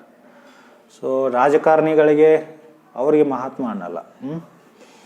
ಸೊ ಮತ್ತೆ ಮುಂದೆ ಸತತಂ ಕೀರ್ತಯಂತೋ ಮಾಂ, ಯಾವಾಗಲೂ ಭಗವಂತನ ಕೀರ್ತನೆ ಯಾರು ಮಾಡ್ತಿರ್ತಾರಲ್ಲ ಅವರಿಗೆ ಮಹಾತ್ಮ ಅಂಥೇಳಿ ಭಗವದ್ಗೀತೆಯಲ್ಲಿ ಹೇಳಲಾಗಿದೆ. ಈ ಮಹಾತ್ಮ ಶಬ್ದವನ್ನು ತುಂಬ ದುರುಪಯೋಗ ಮಾಡ್ತಾರೆ. ಎಷ್ಟೋ ಶಬ್ದಗಳನ್ನು ಗುರು, ಸದ್ಗುರು, ಸತ್ಸಂಗ, ಮಹಾತ್ಮ ಇವೆಲ್ಲ ಶಬ್ದಗಳನ್ನು ತಪ್ಪಾಗಿ ತಿಳ್ಕೊತಾರೆ ಜನ. ಸೊ ಈ ಥರ 3 ಶಕ್ತಿಗಳನ್ನು, ಅಂತರಂಗ ಶಕ್ತಿ, ಬಹಿರಂಗ ಶಕ್ತಿ ಮತ್ತು ತಟಸ್ಥ ಶಕ್ತಿ ಅಂಥೇಳಿ 3 ಶಕ್ತಿಗಳ ಬಗ್ಗೆ ವಿಷ್ಣು ಪುರಾಣದಲ್ಲಿ ಹೇಳಿದೆ. ಮತ್ತು ಅದೇ ವಿಷ್ಣು ಪುರಾಣದಲ್ಲಿ ಈ ಅಂತರಂಗ ಶಕ್ತಿಯಲ್ಲಿ ಇನ್ನೂ 3 ವಿಭಾಗಗಳನ್ನಾಗಿ ಮಾಡಲಾಗಿದೆ. ಲಾದಿನಿ ಸಂದಿನಿ ಸಂವಿತ್ ತ್ವಯೇಕ ಸರ್ವ ಸಂಶಯೇ ಲಾದತಾಪಖರಿ ಮಿಶ್ರ ತ್ವಯಿ ನೋ ಗುಣವರ್ಜಿತೆ.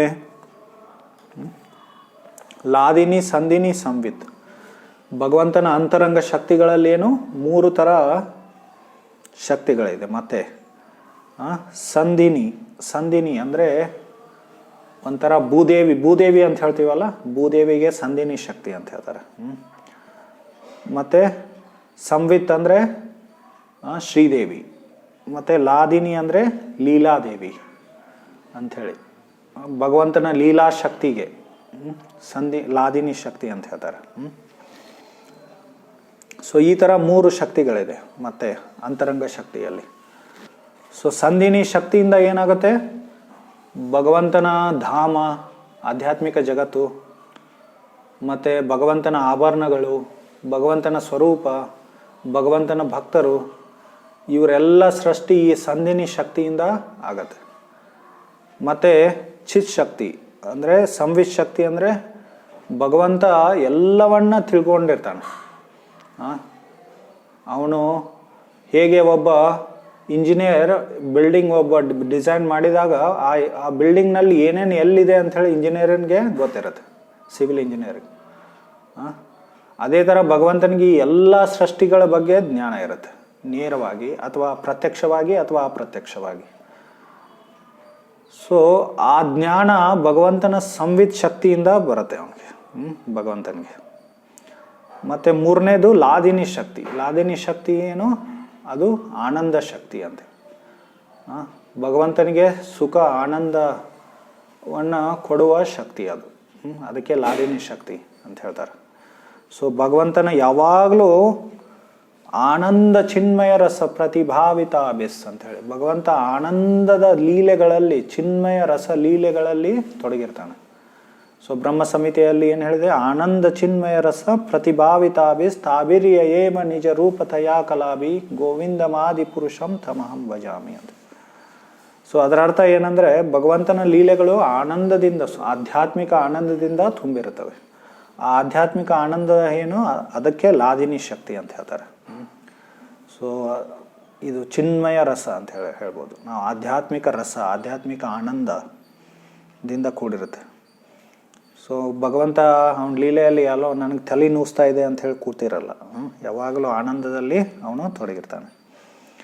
ಸೊ ಭೂದೇವಿ, ಶ್ರೀದೇವಿ ಮತ್ತು ಲೀಲಾದೇವಿ ಅಂತೇನು ಹೇಳ್ತೀವಲ್ಲ, ಸೊ ಆ ಲೀಲಾದೇವಿ ಏನಂತೀವಲ್ಲ, ಆ ಲೀಲಾದೇವಿನೇ ಲಾದಿನಿ ಶಕ್ತಿ. ಲಾದಿನಿ ಶಕ್ತಿಯೇ ಶ್ರೀಮತಿ ರಾಧಾರಾಣಿ.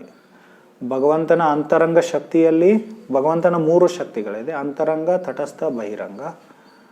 ಸೊ ತಟಸ್ಥದಲ್ಲಿ ನಾವು ಎಲ್ಲ ಜೀವಿಗಳು ಬರ್ತೀವಿ. ಅಂತರಂಗ ಶಕ್ತಿಯಲ್ಲಿ ಮತ್ತೆ 3 ಇದೆ. ಏನು? ಸಂದಿನಿ, ಸಂವಿತ್ ಮತ್ತು ಲಾದಿನಿ. ಸೊ ಸಂದಿನಿ, ಸಂವಿತ್ ಮತ್ತು ಲಾದಿನಿ.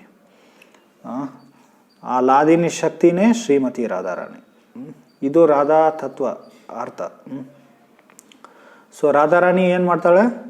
ಎಲ್ಲರಿಗೂ ನಮ್ಮ ಭಕ್ತಿ ಜೀವನದಲ್ಲಿ ನಮಗೆ ಏನು ಆಧ್ಯಾತ್ಮಿಕ ಸುಖ ಸಿಗುತ್ತಲ್ಲ, ಆಧ್ಯಾತ್ಮಿಕ ಆನಂದ ಸಿಗುತ್ತಲ್ಲ, ಅದು ಶ್ರೀಮತಿ ರಾಣಿಯಿಂದ ಸಿಗುತ್ತೆ. ಮತ್ತು ಭಗವಂತನಿಗೆ ಅವನ ಲೀಲೆಗಳಲ್ಲಿ ಏನು ಸುಖ ಸಿಗುತ್ತಲ್ಲ, ಅದು ಈ ಶ್ರೀಮತಿ ರಾಧಾರಾಣಿಯಿಂದ, ಲಾದಿನಿ ಶಕ್ತಿಯಿಂದ ಸಿಗುತ್ತೆ. ಸೊ ಇದ್ರ ಬಗ್ಗೆ ಚೈತನ್ಯ ಚರಿತಾಮೃತದಲ್ಲಿ ಈ ಲಾದಿನಿ ಶಕ್ತಿ ಬಗ್ಗೆ ಚೈತನ್ಯ ಚರಿತಾಮೃತದಲ್ಲಿ ತುಂಬ ವಿಸ್ತಾರವಾಗಿ ವರ್ಣನೆ ಆಗಿದೆ. ಹರೇ ಕೃಷ್ಣ. ಗಿರಿಧಾರಿ ಗೋಪಿನಾಥ್ ಪ್ರಭು, so you come and translate, better. You will translate inside only. आप पीछे ही बढ़ जाइए, वो अनुवाद करेंगे क्योंकि इनको भी हिंदी, आपको थोड़ा थोड़ा आता है लेकिन कन्नड़ नहीं आता.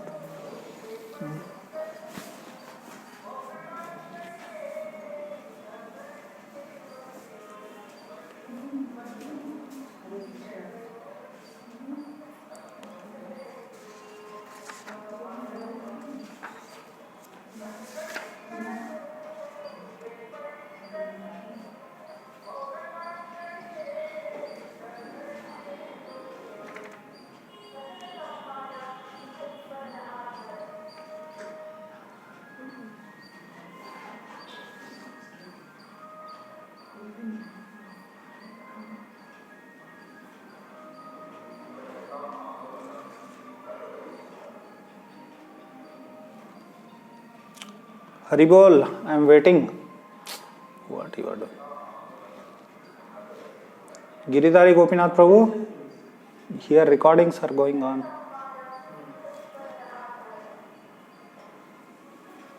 Hare Krishna.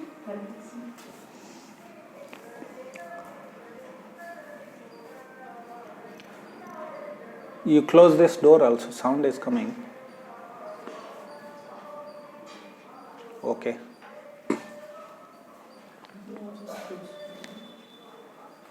Close now. Quickly you go.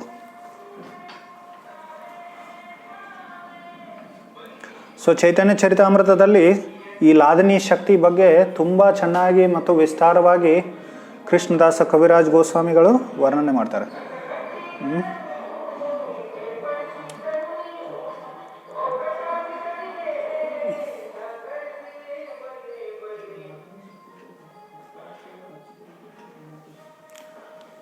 Radhika ಹಯೇನ ಕೃಷ್ಣೇರ ಪ್ರಣಯ ವಿಕಾರ ಸ್ವರೂಪ ಶಕ್ತಿ ಲಾದಿನಿ ನಾಮಯಹಾರ.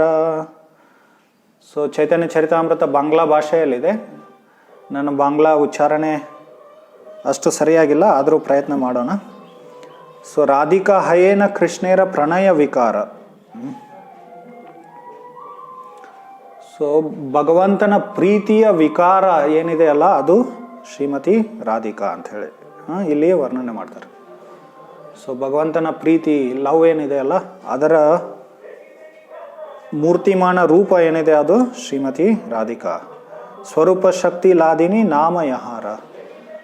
ಸೊ ಸ್ವರೂಪ ಶಕ್ತಿ, ಭಗವಂತನ ಅಂತರಂಗ ಶಕ್ತಿ ಲಾದಿನಿ ಏನಂತ ಹೇಳಿ ಹೆಸರಿದೆ ಅಲ್ಲ, ಅದಕ್ಕೆ ಅದು ಶ್ರೀಮತಿ ರಾಧಾರಾಣಿ ಅಂತ ಹೇಳಿ.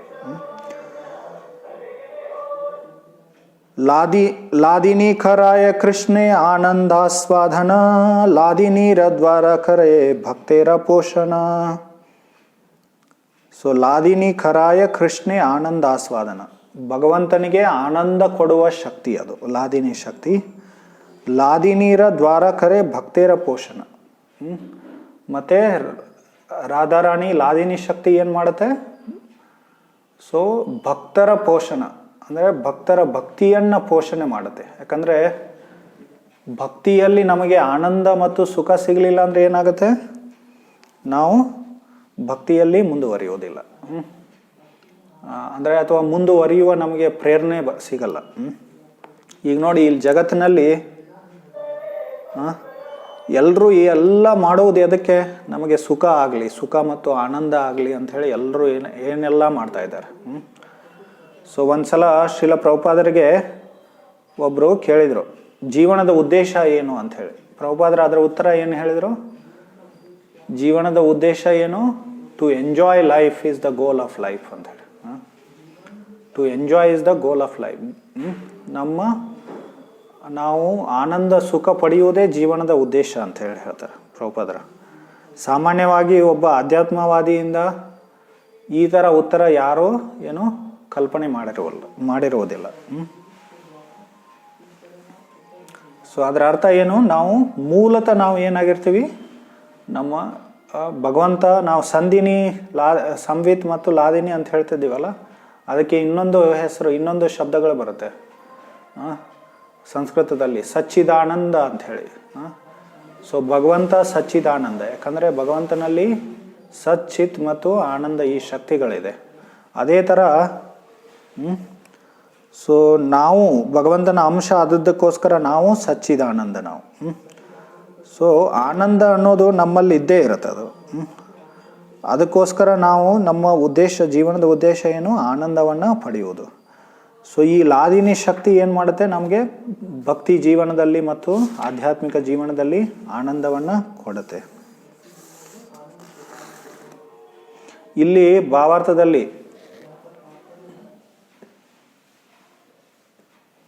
we have to join this meeting again.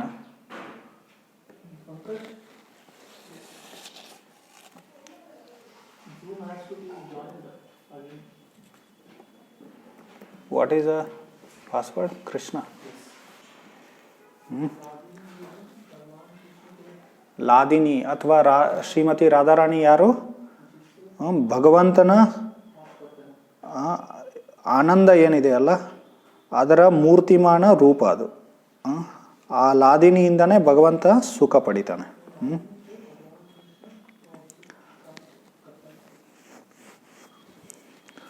So ಪ್ರಭುಪಾದರ ಮತ್ತೆ ಇನ್ನೊಂದು ಏನು ವರ್ಣನೆ ಮಾಡ್ತಾರೆ, ಭಗವಂತನ ಅವತಾರ ಆದಾಗ ಮಾಯಾವಾದಿಗಳ ಅದ್ವೈತವಾದಿಗಳು ಏನಂತಾರೆ? ಭಗವಂತನ ಅವತಾರ ಸತ್ವಗುಣದಲ್ಲಿ ಆಗತ್ತಂತ ಹೇಳ್ತಾರೆ. ಆದರೆ ಭಗವಂತನ ಅವತಾರ ಸತ್ವಗುಣದಲ್ಲಿ ಆಗುವುದಿಲ್ಲ. ಅವನು ದಿವ್ಯ ಆಧ್ಯಾತ್ಮಿಕ ರೂಪದಲ್ಲಿ, ಸ್ವಭಾವದಲ್ಲೇನೆ ಅವತಾರ ಆಗತ್ತೆ ಅವನು ಭಗವಂತನದು.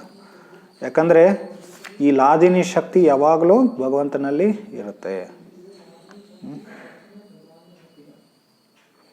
ಸೊ ಮತ್ತೆ ಪ್ರಭುಪಾದರು ಇಲ್ಲಿ ವರ್ಣನೆ ಮಾಡ್ತಾರೆ, when the pleasure potency of the Supreme Personality of Godhead is exhibited by His grace in the person of a devotee, that manifestation is called love of God. Love of God is an epithet for pleasure potency of Lord. So ನಾವು ಭಗವಂತನ ಪ್ರೇಮ, ಭಗವತ್ ಪ್ರೇಮ ಅಂತೇಳಿ ಹೇಳ್ತೀವಲ್ಲ,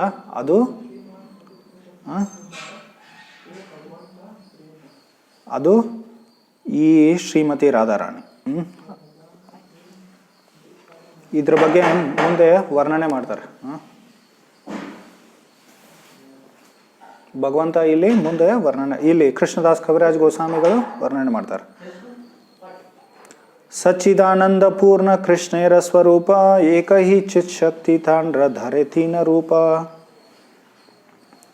Lord Krishna's body is eternal, full of knowledge and full of bliss, and his one spiritual energy manifests in three forms. Sachidananda Purna Krishnera Swarupa Ekahi Chit Shakti Thandra Dhare Tina Rupa. So ಭಗವಂತನ ಸ್ವರೂಪ ಏನಾಗಿದೆ? ಸಚ್ಚಿತ್ ಮತ್ತು ಆನಂದದಿಂದ ಕೂಡಿದೆ. ಅವನ ಚಿತ್ ಶಕ್ತಿ ಏನಿದೆ ಅದೇ ಮೂರು ರೂಪದಲ್ಲಿ ಪರಿವರ್ತನೆ ಆಗುತ್ತೆ, ಮೂರು ರೂಪದಲ್ಲಿ ಪ್ರಕಟವಾಗುತ್ತೆ. ಆನಂದಾಂಶೆ ಲಾದಿನಿ ಸದಂಶೆ ಸಂದಿನಿ ಚಿದಂಶೆ ಸಂವಿತ್ಯಾನ್ರೇ ಜ್ಞಾನ ಖರಿಮಾಣಿ. ಸೊ ಭಗವಂತನ ಆನಂದ ಏನಿದೆ ಅಲ್ಲ, ಅದು ಲಾದಿನಿ ಶಕ್ತಿ. ಮತ್ತು ಅವನ ಶಾಶ್ವತತ್ವ ಏನಿದೆ ಅಲ್ಲ,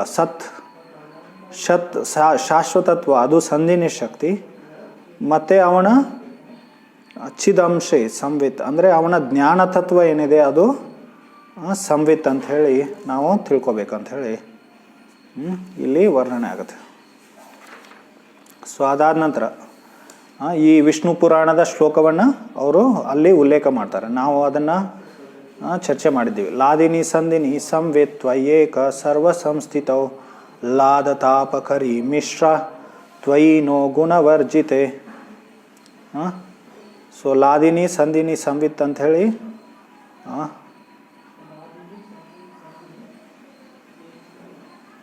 ಸೊ ಭಗವಂತ ಈ ಮೂರು ಶಕ್ತಿಗಳಿಂದ ಭಗವಂತ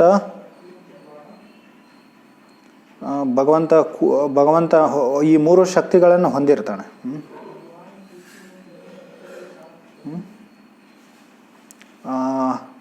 ಆ ಮೂರು ಶಕ್ತಿಗಳಿಗೆ ಏನು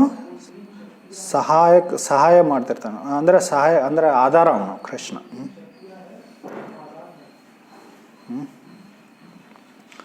ಸೊ ಲಾದ ತಾಪ ಕರಿ ಮಿಶ್ರ ತ್ವಯಿ ನೋ ಗುಣವರ್ಜಿತೆ. ಭಗವಂತನಲ್ಲಿ ಈ ಭೌತಿಕ ಸುಖ, ಭೌತಿಕ ದುಃಖ ಮತ್ತು ಈ ಎರಡು ಮಿಶ್ರಣಗಳು ಕಾಣಿಸಲ್ಲ ಅಂಥೇಳಿ ವಿಷ್ಣು ಪುರಾಣದಲ್ಲಿ ಈ ಥರ ಪ್ರಾರ್ಥನೆ ಆಗಿದೆ. ಸಂಧಿನೀರ ಸಾರಾಂಶ ಶುದ್ಧ ಸತ್ವನಾಮ ಭಗವಾನೇರ ಸತ್ತಾಯ ಯಾಹತೆ ವಿಶ್ರಾಮ. ಸೊ ಸಂಧಿ ನೀರ ಸಾರ ಅಂಶ, ಸಂಧಿ ನೀರ ಸಾರ ಏನು? ಸೊ ಅದಕ್ಕೆ ಶುದ್ಧ ಸತ್ವ ಅಂತ ಹೇಳ್ತಾರೆ. ಇದರ ಶುದ್ಧ ಸತ್ವದ ಅರ್ಥ ಏನು? ಭೌತಿಕ ಜಗತ್ತಿನಲ್ಲಿ 3 ಗುಣಗಳಿರುತ್ತೆ, ಸತ್ವ, ರಜ ಮತ್ತು ತಮ ಅಂಥೇಳಿ. ಈ 3 ಗುಣಗಳ ಕಿಂತ ಹೆಚ್ಚಿನದು ಅದಕ್ಕೆ ಶುದ್ಧ ಸತ್ವ ಅಂತ ಹೇಳ್ತಾರೆ. ಅದು ಆಧ್ಯಾತ್ಮಿಕ ಗುಣ ಅದು. ಸೊ ಆ ಶುದ್ಧ ಸಂಧಿನಿಗೆ ಶುದ್ಧ ಸತ್ವ ಅಂತ ಹೇಳ್ತಾರೆ. ಸೊ ಭಗವಂತನ ಅಸ್ತಿತ್ವ ಈ ಶುದ್ಧ ಸತ್ವದಲ್ಲಿರುತ್ತೆ. ಮಾತಾ ಪಿತ ಸ್ಥಾನ ಗ್ರಹ ಶಯ್ಯಾಸನಾರ ಯಸಬ ಕೃಷ್ಣೇರ ಶುದ್ಧ ಸತ್ವೇರ ವಿಕಾರ. ಭಗವಂತನ ತಂದೆ ತಾಯಿ, ಭಗವಂತನ ಸ್ಥಾನ ಅಂದರೆ ಅವನ ಧಾಮ, ಅವನ ಮನೆ, ಅವನ ಮಲಗುವ ಆಸನ, ಇವೆಲ್ಲ ಅವನ ಆಭೂಷಣಗಳು ಎಲ್ಲ ಭಗವಂತನ ಈ ಶುದ್ಧ ಸತ್ವ ಅಥವಾ ಸಂಧಿನಿ ಶಕ್ತಿಯಿಂದ ನಿರ್ಮಿಸಲ್ಪಡುತ್ತವೆ. ಅವರ ಸೃಷ್ಟಿ ಆಗುತ್ತೆ. ಸೊ ಇದ್ರ ಬಗ್ಗೆ ಭಾಗವತದಲ್ಲಿ ತುಂಬ ಸುಂದರವಾದ ಶ್ಲೋಕ ಇದೆ. ಸತ್ವಂ ವಿಶುದ್ಧಂ ವಸುದೇವ ಶಬ್ದಿತಂ ಯದ್ ಈಹತೆ ತತ್ರ ಪುಮಾನ್ ಅಪಾವೃತ ಸತ್ವೇ ಚ ತಸ್ಮಿನ್ ಭಗವಾನ್ ವಾಸುದೇವೋ ಹ್ಯ ಅಧೋಕ್ಷಜೆ ಮೇ ಮನಸಾ ವಿಧೀಯತೆ. The condition of pure goodness. So ಅದರಲ್ಲಿ ಭಗವಂತನ ಏನು ಶುದ್ಧ ಸತ್ವದಲ್ಲಿ ತನ್ನನ್ನು ತಾನು ಪ್ರಕಾಶಿಸುತ್ತಾನೆ.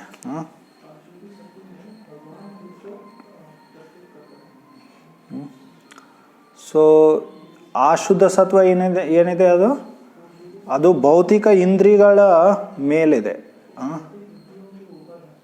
ಸೊ ಅದಕ್ಕೋಸ್ಕರ ಅವನ ಹೆಸರೇನು ವಾಸುದೇವ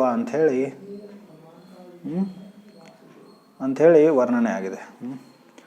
ಕೃಷ್ಣೆ ಭಗವತ್ತ ಜ್ಞಾನ ಸಂವಿತೇರಸಾರ ಬ್ರಹ್ಮಜ್ಞಾನಾಧಿಕ ಸಬತಾರ ಪರಿವಾರ.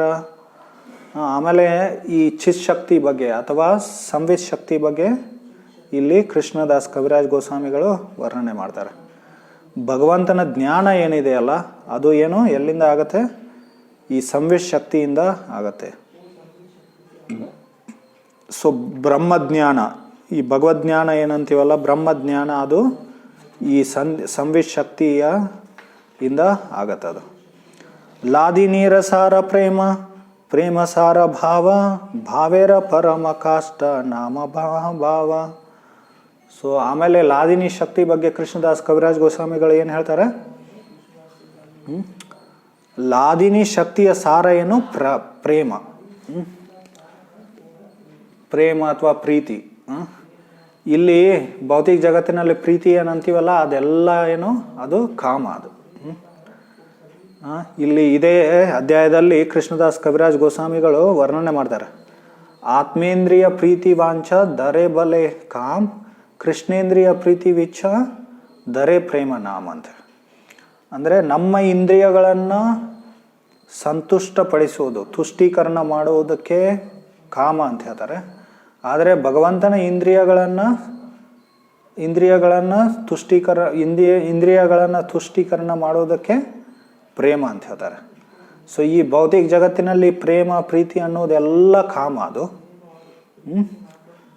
ಸೊ ಪ್ರೇಮ ಅನ್ನೋದು ಭಗವಂತನ ಸಂಬಂಧದಲ್ಲಿ ಅಷ್ಟೇ ಇರುತ್ತೆ. ಕೃಷ್ಣನನ್ನು ಬಿಟ್ಟರೆ ಪ್ರೇಮ ಅನ್ನೋದು ಇಲ್ಲ. ಸೊ ಈ ಭಗವಂತನ ಲಾದಿನಿ ಶಕ್ತಿ ಏನಿದೆಯಲ್ಲ ಅದಕ್ಕೆ ಪ್ರೇಮ ಅನ್ನೋದು. ಸೊ ಭಗವಂತ ಮತ್ತು ಭಕ್ತರ ನಡುವೆ ಪ್ರೀತಿ ಅಥವಾ ಪ್ರೇಮದ ಸಂಬಂಧ ಅದು ಲಾದಿನಿ ಶಕ್ತಿಯ ಕಾರಣದಿಂದ. ಸೊ ಅದೇ ಲಾದಿನಿ ಶಕ್ತಿ ಅಂಥೇಳಿ ನಾವು ಅನ್ಬೋದು. ಸೊ ಲಾದಿನಿ ಶಕ್ತಿಯ ಸಾರ ಪ್ರೇಮ, ಮತ್ತು ಪ್ರೇಮದ ಸಾರ ಏನು ಭಾವ. ಆ ಭಾವದ ಸಾರ ಪರಮ ಕಾಷ್ಟ ನಾಮ ಮಹಾಭಾವ. ಭಾವದಲ್ಲಿ ಸರ್ವೋಚ್ಚವಾದ ಹಂತ ಏನು, ಅದಕ್ಕೆ ಮಹಾಭಾವ ಅಂತ ಹೇಳ್ತಾರೆ. ಭಾವೇರ ಪರಮ ಕಾಷ್ಟ ನಾಮ ಮಹಾಭಾವ ಅಂದರೆ ಸೊ ಭಾವದ ಪರಮ ಹಂತ, ಸರ್ವೋಚ್ಚ ಹಂತ ಯಾವುದು, ಮಹಾಭಾವ ಅಂತ. ಸೊ ಭಗವಂತನ ಪ್ರೀತಿ ಅಥವಾ ಭಗವತ್ ಪ್ರೇಮದಲ್ಲಿ 8 ಹಂತಗಳಿದೆ. ಸೊ ಆ ಭಗವತ್ ಪ್ರೇಮ ಎಲ್ಲಿಂದ ಆರಂಭ ಆಗುತ್ತೆ, ಭಾವದಿಂದ ಆರಂಭ ಆಗುತ್ತೆ, ಮತ್ತು ಮಹಾಭಾವದಿಂದ ಅದು ಕೊನೆಗೊಳ್ಳುತ್ತೆ. ಸೊ ಈ 8 ಅವಸ್ಥೆ ಈ ಪರಾಕಾಷ್ಟ ಅಂತ ಹೇಳಿ ಇದು ಅದಕ್ಕೋಸ್ಕರ ಹೇಳಿದೆ. ಭಾವೇರ ಪರಮ ಕಾಷ್ಟ ನಾಮ ಮಹಾಭಾವ. ಮಹಾಭಾವ ಸ್ವರೂಪ ಶ್ರೀ ರಾಧಾ ಠಾಕುರಾಣಿ ಸರ್ವಗುಣ ಖಣಿ ಕೃಷ್ಣ ಕಾಂತ ಶಿರೋಮಣಿ.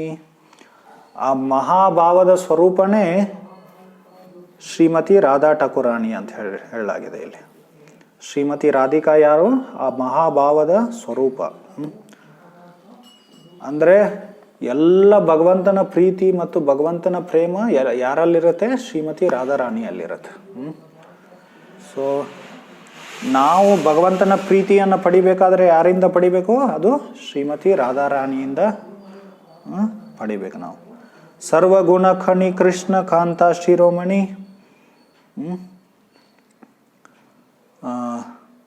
ಎಲ್ಲ ಗುಣಗಳ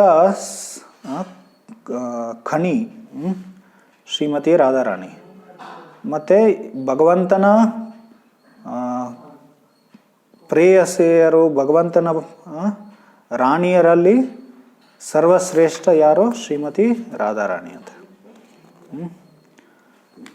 ತಯೋರಪ್ಯುಭಯೋರ್ಮಧ್ಯೆ ರಾಧಿಕಾ ಸರ್ವತಾಧಿಕಾ ಮಹಾಭಾವ ಸ್ವರೂಪೇಯಂ ಗುಣೈರವ ಅತಿವ ವರೀಯಸಿ. ಸೊ ಒಂದು ರೂಪ ಗೋಸ್ವಾಮಿ ಅವರು ಉಜ್ವಲ ನೀಲಮಣಿ ಅಂಥೇಳಿ ಗ್ರಂಥ ಬರೆದಿದ್ದಾರೆ. ಅದರಲ್ಲಿ ಅವ್ರು ಏನು ಹೇಳ್ತಾರೆ, ತಯೋರಪ್ಯುಭಯೋರ್ ಮಧ್ಯೆ ಅಂದರೆ ಎಲ್ಲ ಗೋಪಿಯರಲ್ಲಿ ಶ್ರೇಷ್ಠರಾದವರು ರಾಧಾ ಮತ್ತು ಚಂದ್ರಾವಲಿ ಅಂಥೇಳಿ 2 ಗೋಪಿಯರು. ಅವರಿಬ್ಬರಲ್ಲಿ ಯಾರ ಶ್ರೇಷ್ಠ, ಶ್ರೀಮತಿ ರಾಧಿಕಾ. ಮಹಾಭಾವ ಸ್ವರೂಪೇಯಂ. ಈ ಶ್ರೀಮತಿ ರಾಧಿಕಾ ಯಾರು, ಮಹಾಭಾವ, ಪ್ರೇಮದ ಕೊನೆಯ ಹಂತದ ಸ್ವರೂಪ. ಭಗವತ್ ಪ್ರೇಮದ ಕೊನೆಯ ಹಂತದ ಸ್ವರೂಪ ಶ್ರೀಮತಿ ರಾಧಾರಾಣಿ. ಗುಣೈರತಿ ವರೀಯಶೆ.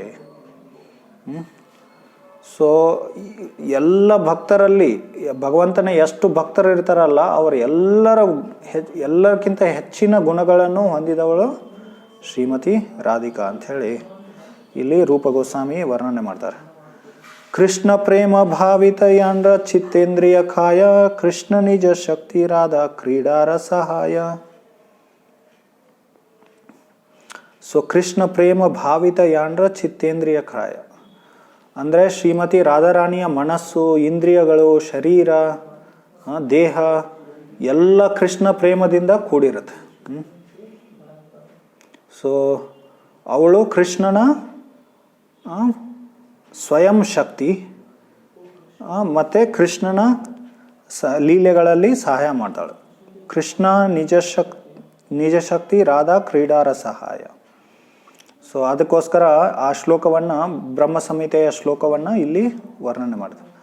ಆನಂದ ಚಿನ್ಮಯ ರಸ ಪ್ರತಿಭಾವಿತಾಭಿ ತಾಭಿರ್ಯ ಏವ ನಿಜ ರೂಪತಯಾ ಕಲಾಭಿಹಿ. ಸೊ ಗೋಲೋಕ ಏವ ನಿವಸತ್ ಅಖಿಲಾತ್ಮಭೂತೋ ಗೋವಿಂದಮಾದಿ ಪುರುಷಂ ತಮಹಂ ಭಜಾಮಿ. ಬ್ರಹ್ಮದೇವರು ಹೇಳ್ತಾ ಇದ್ದಾರೆ, ನಾನು ಆದಿದೇವನಾದ ಗೋವಿಂದನನ್ನು ಭಜನೆ ಮಾಡ್ತೀನಿ, ಆರಾಧನೆ ಮಾಡ್ತೀನಿ. ಯಾಕಂದರೆ ಅವನು ಯಾವಾಗಲೂ ಆನಂದ ಚಿನ್ಮಯ ರಸದ ಲೀಲೆಗಳಲ್ಲಿ, ಆನಂದ ಚಿನ್ಮಯ ರಸವನ್ನು ಹೊಂದಿರುವ ಲೀಲೆಗಳಲ್ಲಿ ಅವನು ತೊಡಗಿರ್ತಾನೆ.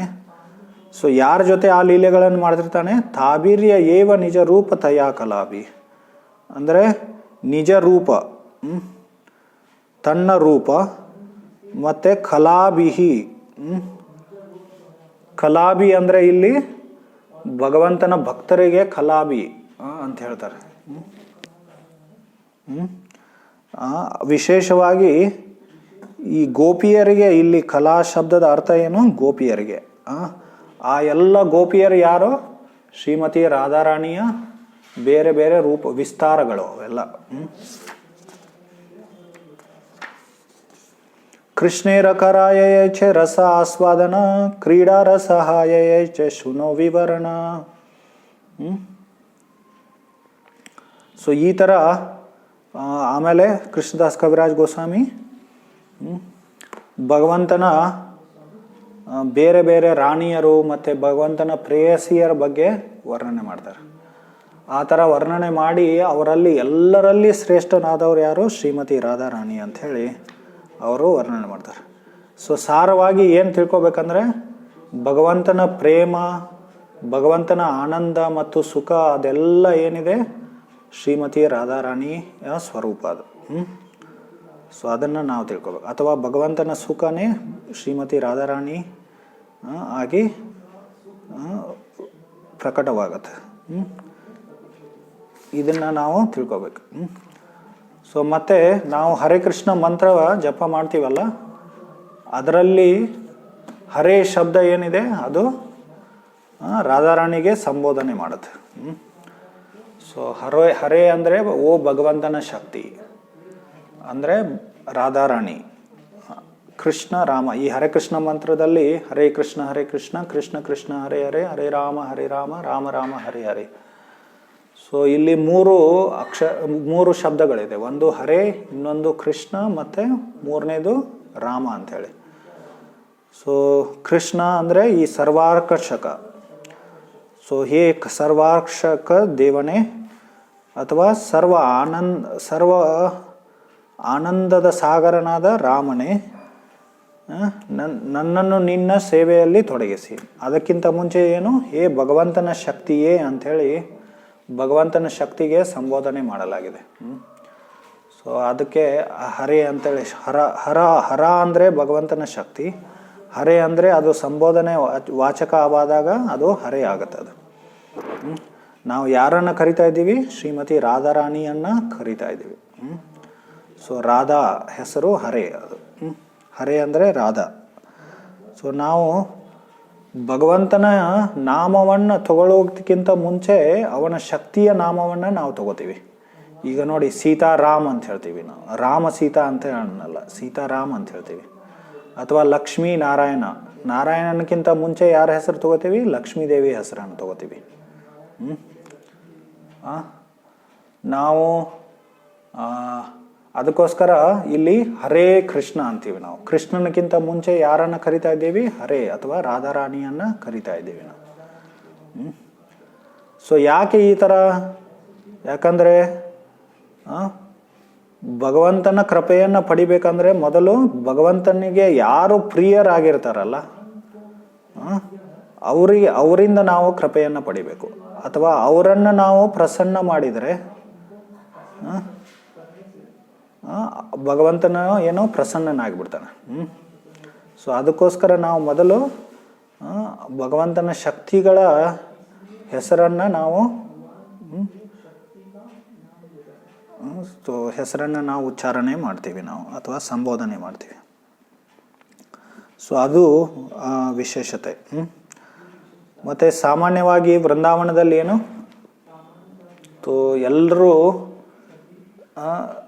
ಎಲ್ಲರೂ ತಮ್ಮನ್ನು ರಾಧಾರಾಣಿಯ ಜೊತೆ ಗುರುತಿಸ್ಕೋತಾರೆ. ವೃಂದಾವನದಲ್ಲಿ ಎಲ್ಲರೂ ರಾಧಾ ಭಕ್ತರಿದ್ದಾರೆ, ಅಲ್ಲಿ ಕೃಷ್ಣ ಭಕ್ತರಿಲ್ಲ. ಎರಡು ಒಂದೇ, ಆದರೆ ಎಲ್ಲರೂ ಏನು ಅನ್ಕೋತಾರೆ? ನಾವು ರಾಧಾರಾಣಿಯ ಭಕ್ತರು ಅಂತ ಹೇಳ್ತಾರೆ. ಎಲ್ಲರೂ ಯಾವಾಗಲೂ ರಾಧೆ ರಾಧೆ ಅಂತಿರ್ತಾರೆ, ಮತ್ತು ಎಲ್ಲ ಕಡೆ ರಾಧೆ ರಾಧೆ ಅಂಥೇಳಿ ಬರೆದಿರ್ತಾರೆ ಅವರು. ಸೊ ಆದರೆ ಸಾಮಾನ್ಯವಾಗಿ ನಾವು ಏನು ಚೈತನ್ಯ ಮಹಾಪ್ರಭುಗಳ ಅನುಯಾಯಿಗಳು ನಾವು ಹರೇ ಕೃಷ್ಣವನ್ನೇ ಹೆಚ್ಚಾಗಿ ಸಂಬೋಧನೆ ಅಥವಾ ಉಚ್ಚಾರಣೆ ಮಾಡ್ತೀವಿ ನಾವು. ಸೊ ಅವರು ವೃಂದಾವನದಲ್ಲಿ ರಾಧೆ ರಾಧೆ ಅಂದರೆ ನಾವು ಹರೇ ಕೃಷ್ಣ ಅಂತೀವಿ ನಾವು. ಯಾಕಂದರೆ ಚೈತನ್ಯ ಮಹಾಪ್ರಭು ಸ್ವಯಂ ಕೃಷ್ಣನೇ ರಾಧಾ ಭಾವದಲ್ಲಿ ಬಂದಿದ್ದ ಕೃಷ್ಣ. ಸೊ ಚೈತನ್ಯ ಮಹಾಪ್ರಭುಗಳ ಅವತಾರ ಎದಕ್ಕಾಗಿತ್ತು? ಶ್ರೀಮತಿ ರಾಣಿಯ ಪ್ರೇಮವನ್ನು ಅರಿತುಕೊಳ್ಳಲಿಕ್ಕೆ ಭಗವಂತ ಈ ಚೈತನ್ಯ ಮಹಾಪ್ರಭುಗಳ ರೂಪದಲ್ಲಿ ಬರ್ತಾನೆ. ಸೊ ನಾವು ಅದನ್ನು ನಾವು ತಿಳ್ಕೊಬೇಕು. ಈಗ ಹೇಳ್ತೀವಲ್ಲ, ಈಗ ರಾಧಾ ಕೃಷ್ಣ ಶ್ರೀರಾಧಾಯ ಪ್ರಣಯ ಮಹಿಮಾ ಕೀದೃಶೋ ಯಾನಯೈವ ಸ್ವಾದ್ಯೋ ಏನಾದ್ಭುತ ಮಧುರಿಮಾ ಕೀದೃಶೋ ಯಾನಯೈವ ಸೌಖ್ಯಂ ಚಾಸ್ಯ ತದನುಗತಃ ಇವೆತ್ತಿ ಲೋಭಾತ್ ಶ್ರೀರಾಧಾಯ ಪ್ರಣಯ ಮಹಿಮಾ ಅಂಥೇಳಿ ಚೈತನ್ಯ ಚರಿತಾಮೃತದಲ್ಲಿ ಏನಾಗುತ್ತೆ, ವರ್ಣನೆ ಆಗುತ್ತೆ. ಸೊ ಶ್ರೀಮತಿ ರಾಧಾರಾಣಿಯ ಪ್ರೇಮವನ್ನು ತಿಳಿದುಕೊಳ್ಳಲಿಕ್ಕೆ ಕೃಷ್ಣ ರಾಧಾ ಭಾವವನ್ನು ತಗೊಂಡು ಚೈತನ್ಯ ಮಹಾಪ್ರಭುವ ರೂಪದಲ್ಲಿ ಅವತರಿಸ್ತಾರೆ. ಸೊ ಇದರ ಅರ್ಥ ಏನಂದರೆ, ರಾಧಾರಾಣಿಯ ಭಾವವನ್ನು ಪ್ರೇಮವನ್ನು ತಿಳ್ಕೊಳ್ಳೋದು ತುಂಬ ಕಷ್ಟ. ಅದು ಸ್ವಯಂ ಭಗವಂತನೇ ಅವತಾರ ಆಗುತ್ತೆ ಚೈತನ್ಯ ಮಹಾಪ್ರಭು ರೂಪದಲ್ಲಿ. ಇದು ತುಂಬ ದೊಡ್ಡ ವಿಷಯ ಇದು. ನಾವು ಈ ಭೌತಿಕ ಜಗತ್ತಿನಲ್ಲಿ ಎಲ್ಲರೂ ಏನೋ ಕಾಮದಿಂದ ಏನು ಪೀಡಿತರಾಗಿದ್ದೀವಿ. ಈ ಜಗತ್ತಿನಲ್ಲಿ ಎಲ್ಲರೂ ಕಾಮದಿಂದ ಪೀಡಿತರಾಗಿದ್ದೀವಿ. ಸೊ ಅದರಿಂದ ನಾವು ಮುಕ್ತಿಯನ್ನು ಪಡಿಬೇಕಂದ್ರೆ ನಾವು ಭಗವತ್ ಪ್ರೇಮವನ್ನು ನಾವು ಏನು ಮಾಡಬೇಕು, ನಮ್ಮಲ್ಲಿ ಜಾಗೃತಗೊಳಿಸ್ಕೋಬೇಕು, ನಮ್ಮ ಹೃದಯದಲ್ಲಿ.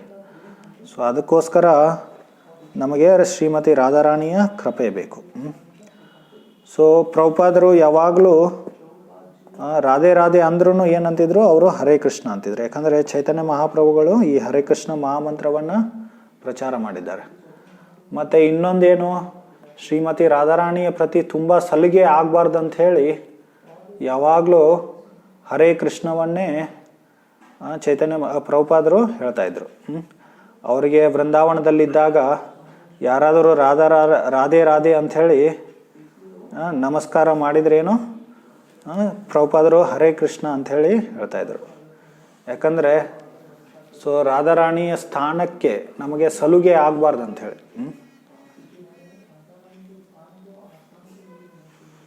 ಸೊ ಈ ಥರ ಯಾವಾಗಲೂ ಹರೇ ಕೃಷ್ಣ ಅಂತಲೇ ಹೇಳ್ತಾಯಿದ್ರು. ಇವತ್ತು ಮತ್ತು ಇನ್ನೊಂದು ವಿಷಯ ಏನು, ರಾಧಾ ಮತ್ತು ಕೃಷ್ಣ ಎರಡು ವ್ಯಕ್ತಿ ಅಲ್ಲ, ಒಬ್ಬರೇ ಅವರು. ಸೊ ರಾಧಾ ಕೃಷ್ಣ ಪ್ರಣಯ ವಿಕೃತಿರ್ ಲಾದಿನಿ ಶಕ್ತಿರ್ ಅಸ್ಮಾದ್ ಏಕಾತ್ಮನಾವಪಿ ಭುವಿಪುರ ದೇಹ ಭೇದಂ ಗತೇತೌ ಅಂಥೇಳಿ ಚೈತನ್ಯ ಚರಿತಾಮೃತದಲ್ಲಿ ಇನ್ನೊಂದು ಶ್ಲೋಕ ಇದೆ. ಅಲ್ಲಿ ಏನು ಹೇಳಿದೆ ಅಂದರೆ, ಈ ರಾಧಾಕೃಷ್ಣ ಲೀಲೆಗಳು ಲಾದಿನಿ ಶಕ್ತಿಯ ಪ್ರಭಾವದಲ್ಲಿ ನಡೀತಾ ಇರ್ತವೆ. ಮತ್ತು ಏಕಾತ್ಮನಾವಪಿ ಅಂದರೆ ಅವರಿಬ್ಬರು ಒಬ್ಬರೇ, ಅವರು ರಾಧಾ ಮತ್ತು ಕೃಷ್ಣ ಒಬ್ಬರೇ. ಒಬ್ಬ ಶಕ್ತಿಮಾನ್ ಮತ್ತು ಇನ್ನೊಂದು ಶಕ್ತಿ. ಕೃಷ್ಣನಿಗೆ ಶಕ್ತಿಮಾನ್ ಅಂತ ಹೇಳಿದೆ, ಮತ್ತು ಶ್ರೀಮತಿ ರಾಧಾರಾಣಿ ಪೂರ್ಣ ಶಕ್ತಿ ಅಂತ ಹೇಳಿದೆ.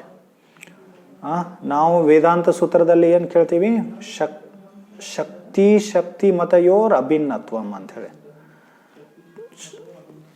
ಶಕ್ತಿ ಮತ್ತು ಶಕ್ತಿಗಳ ನಡುವೆ ಯಾವುದೇ ಭಿನ್ನತೆ ಇಲ್ಲ, ಅವರು ಇಬ್ಬರೂ ಒಂದೇ ವ್ಯಕ್ತಿ.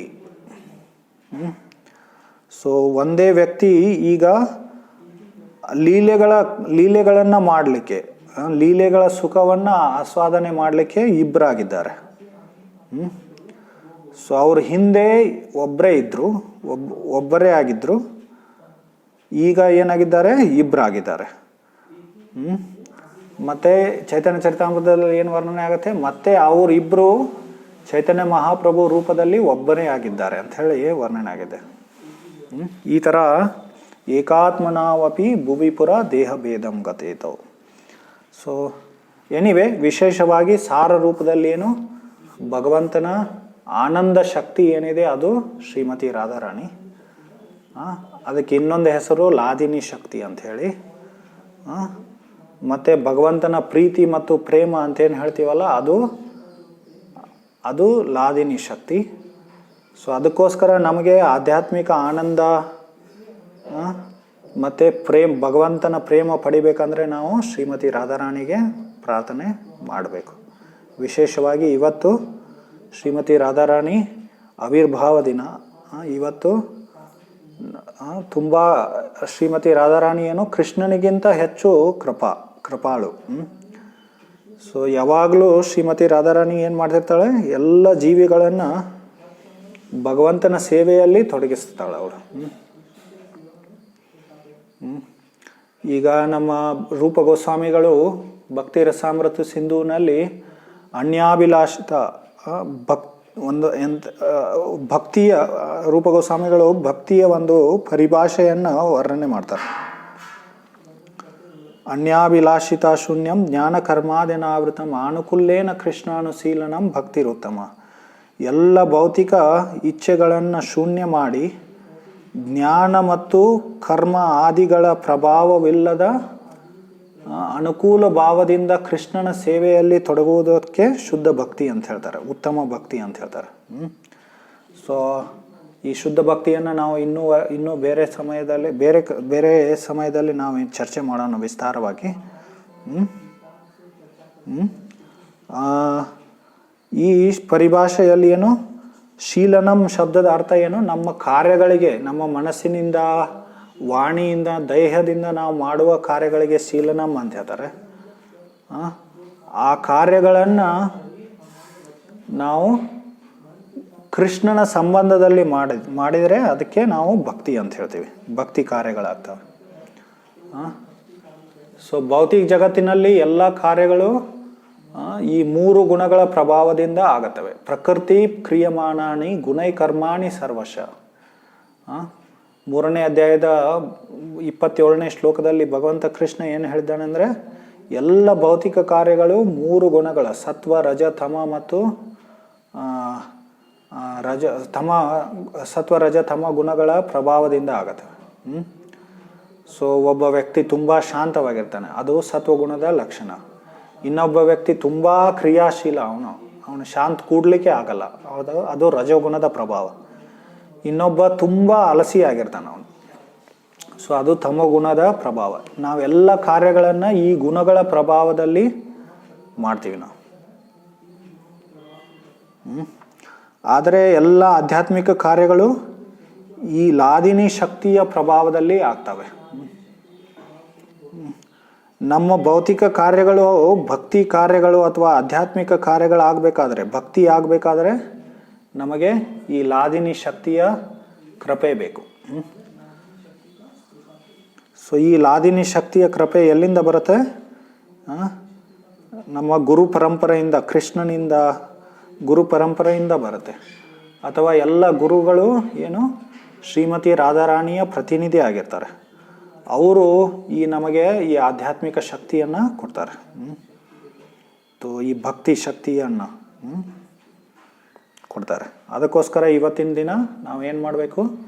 ಶ್ರೀಮತಿ ರಾಧಾರಾಣಿಗೆ ಪ್ರಾರ್ಥನೆ ಮಾಡಬೇಕು, ನಮಗೆ ಈ ಭಕ್ತಿ ಶಕ್ತಿಯನ್ನು ಕೊಡಿ, ನಮ್ಮ ಭಕ್ತಿಯಲ್ಲಿ ನಮಗೆ ಆನಂದ ಮತ್ತು ರುಚಿಯನ್ನು ಕೊಡಿ, ರಸವನ್ನು ಕೊಡಿ. ಆ ರಸದಿಂದ ನಾವು ಈ ಭೌತಿಕ ರಸದಿಂದ ಮುಕ್ತರಾಗಲು ನಮಗೆ ಸಹಾಯ ಆಗ್ತದೆ. ಈಗ ಭಗವದ್ಗೀತೆಯಲ್ಲಿ 2ನೇ ಅಧ್ಯಾಯದಲ್ಲಿ ಹೇಳಿದೆ, ಪರಂ ದೃಷ್ಟ್ವಾ ನಿವರ್ತತೆ ಅಂಥೇಳಿ. ಅಂದರೆ ನಾವು ಭೌತಿಕ ಭೋಗವನ್ನು ತ್ಯಾಗ ಮಾಡ್ಬೋದು, ಆದರೆ ಅದನ್ನು ಅನುಭವ ಮಾಡುವ ಇಚ್ಛೆ ಏನಿದೆ ಅದು ನಮ್ಮ ಮನದಲ್ಲಿ ಯಾವಾಗಲೂ ಇರುತ್ತೆ. ಆದರೆ ನಮಗೆ ಆಧ್ಯಾತ್ಮಿಕ ಆನಂದ ಸಿಕ್ಕಾಗ ಏನಾಗಿಬಿಡುತ್ತೆ? ಸೊ ಈ ಭೌತಿಕ ಭೋಗದ ಇಚ್ಛೆ ಏನಾಗಿಬಿಡುತ್ತೆ, ಅದರ ಬಿಟ್ಟು ಹೋಗಿಬಿಡುತ್ತೆ. ಸೊ ಇದು ಪರಂ ದೃಷ್ಟ, ಅದರ ಅರ್ಥ. ಸೊ ಅದನ್ನು ನಾವು ಶ್ರೀಮತಿ ರಾಧಾರಾಣಿಯಿಂದ ಪಡಿಬೇಕು ನಾವು. ಹರೇ ಕೃಷ್ಣ ಕೃಷ್ಣ ಕೃಷ್ಣ ಹರೇ ಹರೇ, ಹರೇ ರಾಮ ರಾಮ ರಾಮ ಹರೇ ಹರೇ. आपका कोई प्रश्न, टीका, टिप्पणी है तो कर सकते.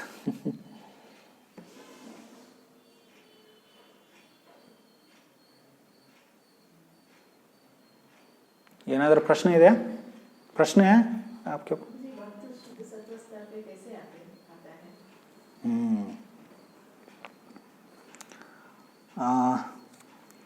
भगवद गीता में 14वें अध्याय में अर्जुन ने यह प्रश्न पूछा था, कैसे इन 3 गुणों को हम लोग लांग करके ऊपर जा सकते हैं, ऐसे उनका प्रश्न था.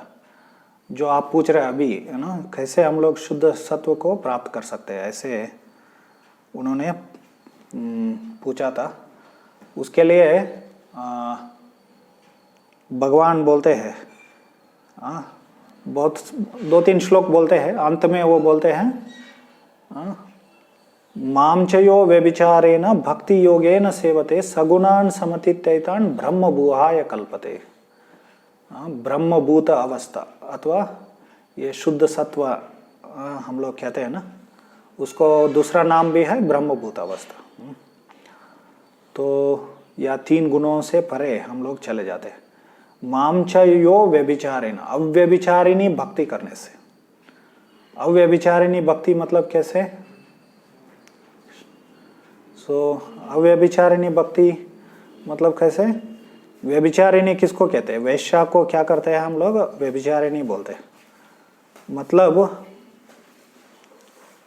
वो स्थिर नहीं रहते, एक ही पुरुष के साथ स्थिर नहीं रहते, उसको व्यभिचारिणी कहते। तो यहाँ पर अव्यभिचारिणी भक्ति मतलब जो स्थिर भक्ति करते हैं, तो कभी इधर उधर नहीं भटकते नहीं हैं। इसका अव्यभिचारिणी भक्ति का एक दिन शिव जी का पूजा किया, दूसरे दिन दुर्गा का पूजा किया, ऐसा नहीं। सिर्फ भगवान कृष्ण को, या कुछ अन्य अभिलाषा होना नहीं चाहिए, भौतिक इच्छाएं नहीं होना चाहिए, सिर्फ भगवान कृष्ण को प्रसन्न करने की इच्छा होना चाहिए, उसको अव्यभिचारिणी कहते हैं। जैसे हम लोग दूसरे शब्द भी आता है ना, अहितु की अप्रतियता, या वो शुद्ध भक्ति के परिभाषा में अन्याभिलाषिता शून्यम शब्द आता है, तो इसको अव्यभिचारिणी भक्ति कहते हैं। प्रभुपाद जी अंग्रेजी में उसको अनअलॉयड डिवोशनल सर्विस बोलते थे, अनअलॉयड। तो वो विज्ञान में ऐसा एक कॉन्सेप्ट है। तो अलग अलग धातुओं को मिश्रित करके उसको नहीं अलॉयज मतलब क्या बोलते हैं उसको, ये एलिमेंट्स होते हैं ना, आयरन, गोल्ड या सिल्वर, ये सब होते हैं ना। उससे पहले जब जमीन से उसको निकाला जाता है, उसके साथ कुछ मिश्रण रहता है, उसको अलॉयज बोलते हैं, अलॉयज। तो उनको शुद्ध करके बाद में ये सब गोल्ड, सिल्वर वगैरह निकलता है। उसको मेटलर्जिकल प्रोसेस बोलते हैं विज्ञान में। सो वैसे ही तो अनअलॉयड मतलब कुछ मिश्रण नहीं रहना चाहिए। तो भक्ति में तो ऐसा भक्ति जब हम लोग करते हैं, उसको क्या करते हैं? उसको शुद्ध भक्ति। ऐसे भक्ति में लगने के कारण हम लोग 3 गुणों से परे चले जाते। तो एक जगह पर भगवद गीता में क्या वर्णन आता है? जब हम लोग पूरी तरह से 3 गुणों के परे चले जाते, तब असली में भक्ति शुरू हो जाता। तो वो भी बताया गया, ब्रह्मभूत प्रसन्नात्मा न शोचति न कांक्षति सम सर्वेषु भूतेषु मद भक्ति लभते पराम। ऐसे मद भक्ति लभते पराम, ऐसे भगवान बोलते हैं कि जो ब्रह्मभूत अवस्था को प्राप्त करते हैं वो मेरे भक्ति करने के लिए योग्य बन जाते हैं, ऐसे भगवान बोलते हैं। पराभक्ति, वो पराभक्ति कहते हैं उसको। लेकिन उस स्तर को भी प्राप्त करने के लिए क्या करना चाहिए? हमें शुद्ध भक्ति में ही लगना चाहिए। तो शुद्ध भक्ति में लगने से इन 3 गुणों से हम लोग मुक्त हो जाते हैं। ठीक है माता जी, और कुछ पूछना है? सुना कि भक्ति सिद्धांत सरस्वती ठाकुर कभी राधा रानी का नाम नहीं लेते थे, और राधा के परम भक्त थे, राधा रानी के परम भक्त थे। तो जो यहाँ पे ऐसे ही व्यर्थ कुछ भी बोलते हैं, राधे राधे तो नहीं उनको कैसे समझाएं? नहीं, वो गलत नहीं है, राधे राधे व्यर्थ नहीं है। वो शब्द हम लोग यूज नहीं करना चाहिए। और भक्ति सिद्धांत सरस्वती ठाकुर ऐसा नहीं कि वो राधा रानी का नाम नहीं लेते थे, लेकिन जैसे प्रभुपाद जी ने किया, हरे कृष्ण मंत्र को ज़्यादा हरे कृष्ण मंत्र को ज़्यादा उन्होंने क्या किया, महत्व दिया। तो इसलिए राधा, मैं इसलिए बता रहा था, ज़्यादा कॉन्टेम्प्ट बोलते हैं ना अंग्रेजी में मतलब नहीं, अंग्रेजी में क्या बोलते हैं, कॉन्टेम्प्ट हाउ इट इज, हम सहज वैसे बोल सकते हैं। तो राधा रानी को ज़्यादा सहज नहीं लेना चाहिए, इसलिए वो ज़्यादा राधे राधे वगैरह नहीं बोलते थे। और हम लोग चैतन्य महाप्रभु श्रीमती राधा रानी का भक्ति सर्वश्रेष्ठ भक्ति कौन कर सकता है? तो चैतन्य महाप्रभु को छोड़कर अन्य कौन उनको जान सकते हैं? उनसे ज़्यादा कौन जान सकता है उनको? तो उन्होंने हरे कृष्णा बोला, ज़्यादा राधे राधे राधे राधे ऐसा नहीं हम लोग पढ़ते हैं कि चैतन्य चरितामृत में चैतन्य महाप्रभु राधे राधे बोलते थे। वो हमेशा हरे कृष्ण मंत्र को ही बोलते थे, इसलिए हम लोग ज़्यादा हरे कृष्ण मंत्र को जोर देते हैं। तो प्रभुपाद जी वृंदावन में जब राधे राधे लोग बोलते हैं तो वो हरे कृष्णा ही बोलते थे प्रभुपाद जी। तो राधे राधे बोलना गलत नहीं है या व्यर्थ नहीं है, लेकिन उनको ज़्यादा मान सम्मान देने के लिए हम लोग सीधा उनका क्या नहीं लेते, उनका सीधा नाम नहीं लेते। और हम लोग हमेशा क्या है, भगवान के साथ हरे कृष्णा, कृष्ण भी हम लोग भगवान के साथ ही उनका नाम लेते हैं हम लोग। तो और ऐसे मतलब एक सिर्फ उनको एक बहुत ज़्यादा मान सम्मान देने के लिए, उनको ज़्यादा सहज न लेने के लिए हम लोग राधे राधे नहीं बोलते। तो वृंदावन में ठीक है, और बाहर वाले भी आज बहुत, अब उत्तर भारत में बाहर वाले, वृंदावन से बाहर भी जो लोग हैं वो भी ज़्यादा राधे राधे ही बोलते रहते हैं। अब उत्तर भारत में लेके उनका आप भक्ति देखेंगे तो कुछ भक्ति नहीं रहता है। उनका समर्पण भावना, भगवान के प्रति शरणागति या राधा रानी के प्रति शरणागति नहीं रहती है, फिर भी वो लोग राधे राधे बोलते रहते हैं। तो लेकिन वो एक थोड़ा मतलब राधा रानी को बहुत सहज लेने के समान है वो। तो आजकल इस्कॉन में भी बहुत ही राधे राधे कीर्तन करते रहते हैं आज के दिन विशेष करके। राधा रानी की जय महाराजा, सुबह हमारे गिरिधारी गोपीनाथ प्रभु बोल रहे थे। लेकिन अच्छा है हम लोग हरे कृष्ण मंत्र को ही ज़्यादा हम लोग, क्योंकि चैतन्य महाप्रभु वही सिखाए, तो हरे कृष्ण मंत्र सिखाया उन्होंने। तो कभी कभी हमारा आंदोलन हम लोग बोलते रहते हैं राधे राधे आंदोलन नहीं है, हरे कृष्ण आंदोलन है ना। हमारा आंदोलन कैसे प्रसिद्ध है, कौन से किस नाम से प्रसिद्ध है हमारा आंदोलन? हरे कृष्ण आंदोलन नाम से प्रसिद्ध है पूरा। आप पाश्चात्य देश में इस्कॉन से भी ज़्यादा इसको हरे कृष्ण मूवमेंट बोलते हैं। पाश्चात्य देश में इस्कॉन ज़्यादा प्रचलित नहीं है, नाम जो इस्कॉन नाम जो है उतना प्रचलित नहीं है हरे कृष्ण, क्योंकि भक्त लोग क्या हो गए करते हैं, हमेशा हरे कृष्ण नाम ही उच्चारण करते हैं, मंत्र ही उच्चारण करते हैं। तो अभी आजकल इस्कॉन किसके लिए प्रसिद्ध हो गया है? विशेष करके कर्नाटक में ये अक्षय पात्रा मूवमेंट आंदोलन के लिए प्रसिद्ध है। Akshay Patra movement, mid day movement, mid day meals, तो दोपहर में खाना देता है ना स्कूल में, उसके लिए प्रसिद्ध है इस्कॉन। लेकिन वास्तव में इस्कॉन किसके लिए प्रसिद्ध होना चाहिए? ये हरे कृष्ण आंदोलन को हरे कृष्ण के लिए प्रसिद्ध होना चाहिए। भगवद गीता यथारूप और हरे कृष्ण मंत्र, उसके लिए इस्कॉन प्रसिद्ध होना चाहिए। लेकिन अभी mid day meal catering movement हो गया अभी।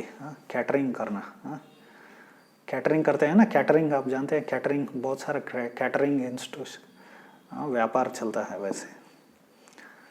तो ये सब गलत है। तो हरे कृष्णा मूवमेंट, राधे राधे बोलना गलत नहीं है, लेकिन हम लोग चैतन्य महाप्रभु के अनुयायी, ये सिर्फ वो जानना है। और उनको सहज नहीं लेना है, उनका स्थान बहुत ही श्रेष्ठ है। तो उसके कारण हम लोग ज़्यादा हरे कृष्ण मंत्र ही बोलते हैं, राधे राधे वगैरह नहीं बोलते। और कोई प्रश्न? ठीक है, अभी टाइम हो गया, हम लोग यहीं पर रुकते हैं। हरे कृष्ण कृष्ण कृष्ण हरे हरे, हरे राम राम राम हरे। शिल प्रभुपाद की जय, संवेद भक्तवृंद की जय, श्रीमती राधा रानी की जय, श्री राधाष्टमी महोत्सव की जय। हरे कृष्ण।